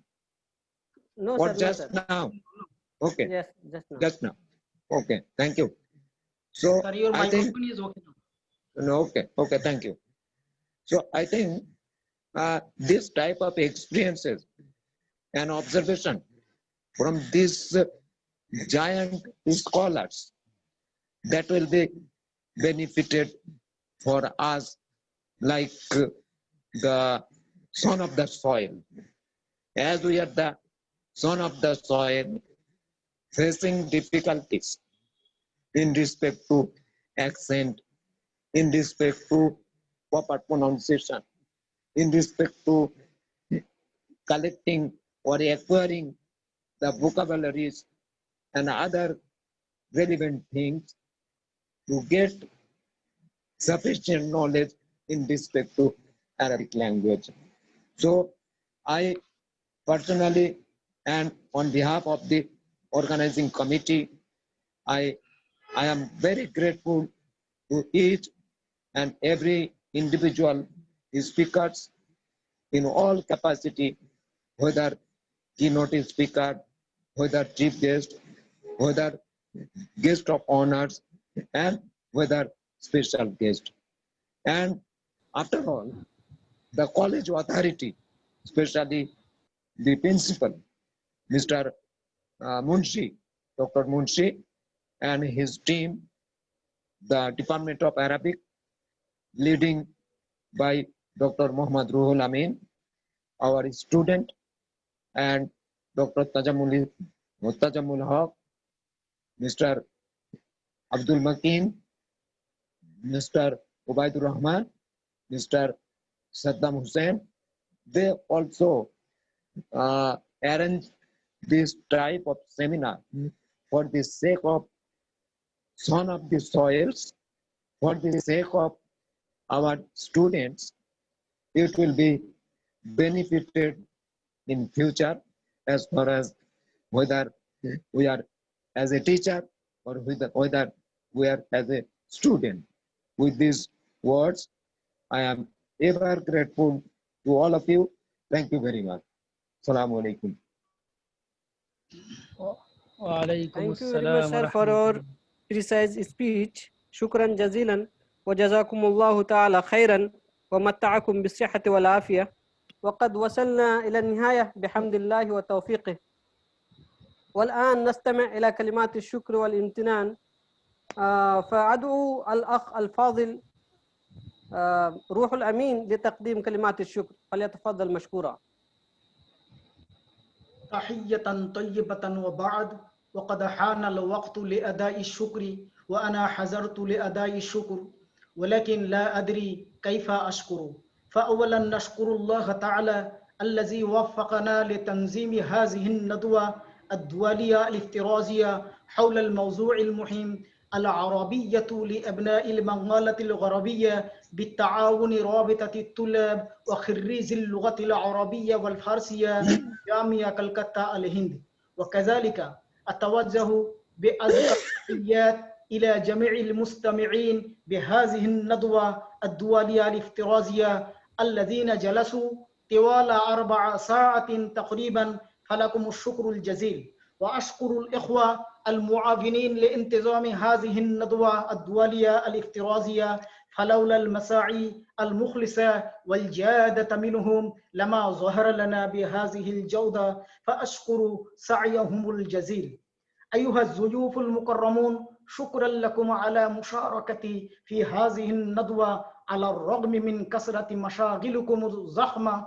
لبيتم دعوتنا المتواضعة وألقيتم محاضرات سمينة قيمة. كما أشكر بالأخص وأذكر مع فائق الاحترام والامتنان الراعي الرئيسي السيد إسنهاش الشكرابارتي، عضو مجلس النواب في حكومة بنغالة الغربية ورئيس مجلس الإدارية لكلية محيط شنندي.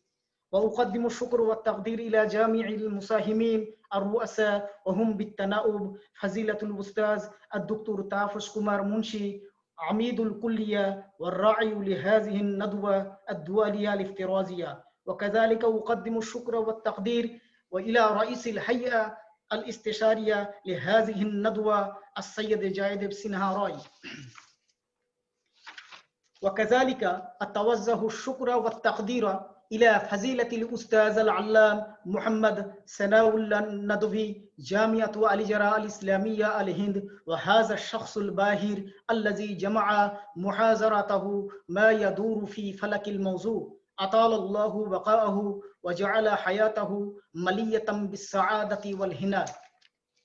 وكذلك أشكر فضيلة الأستاذ الدكتور محمد أبا بكر صديق جامعة ذاكا بنغلاديش. كما أتوجه الشكر والتقدير الأستاذ الدكتور البروفيسور محمد بديع الرحمن الرئيس الأسبق بقسم اللغة العربية والفارسية بجامعة كلكتا. وهكذا أقدم الشكر والتقدير فضيلة الأستاذ لمترجم فوري شهير في أرجاء العالم، وهو الأستاذ مجيب الرحمن جامعة جوهرلال نهرو دلهي. وكذلك أقدم الشكر الجزيل فضيلة الأخ والباحث السيد محمود بن سعيد جامعة وارويك إنجلترا. كما أتوجه الشكر والتقدير فضيلة الدكتور السيد محمد سيف الإسلام محاضر كلية ماليزيا بكوالالمبور. أطال الله بقاءكم ومتعكم بالحياة الطيبة المطمئنة. إنكم تناولوا ببحثكم الموضوعات المحددة وجمعتم في محاضراتكم ما يمكن في بحر الكلام الفرائد من الدرر الأدبية والجواهر اللفظية، فأصبحت خطابتكم ذخيرة علمية متوافرة المعلومات وثروة نافعة للطلاب والطالبات، فجزاكم الله أحسن الجزاء. وأقدم الشكر لمدير الندوة رئيس الجلسة الأستاذ الدكتور البروفيسور محمد إشارة عليم الله رئيس الأسبق لقسم اللغة العربية والفارسية والراعي الرئيسي لرابطة طلاب وخريج اللغة العربية جامعة كلكتا. وهناك أخص بالذكر إنه بذل الغالي وأنفق الكثير من وقته، وكذلك جاهد جهودا جبارة في ترتيب وإعداد هذه الندوة وتقديمها في أحسن صورة. أوجه بالغ الشكر والامتنان إلى المعلقين والملاحظين والمشاركين والمشاركة. نشكرهم وافر الشكر على أنهم وملاحظة قيمة نادرة أطال الله حياتهم. وأقدم الشكر والامتنان إلى المنسق الأستاذ المساعد الدكتور الأخ تجمل حق. وأشكر أيضا شكرا بالغا للمتعارفين المساعدين الآخرين، وهم السيد أبو صالح، الأخ يوسف،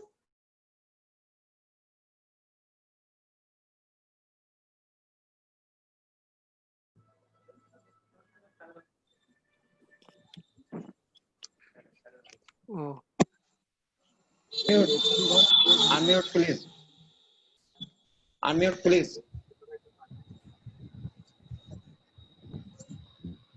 Unmute. Unmute, please. Dr. Ruhul Amin. Assalamu alaikum, sir. Alaikum salam. Unmute, please. Dr. Ruhul Amin. يمكن وهو قادر.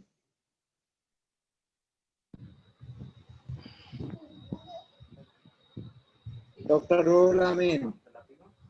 Naam. As far as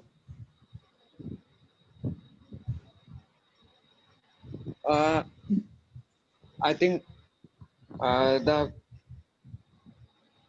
vote of thanks already done by Dr. Yes, sir. Ruhul Amin. So now we finishing this. Assalamu alaikum. Walaikum salam. Walaikum salam.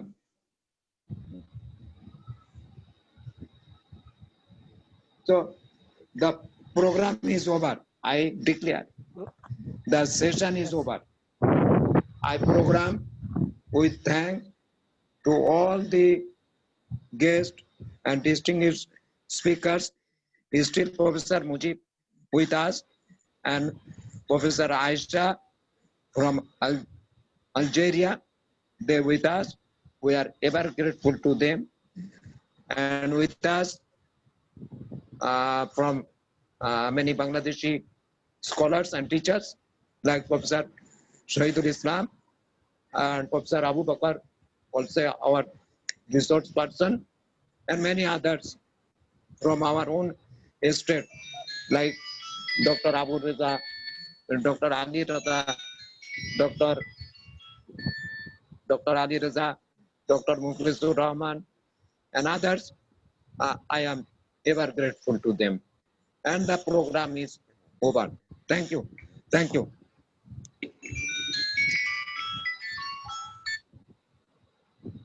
Hello.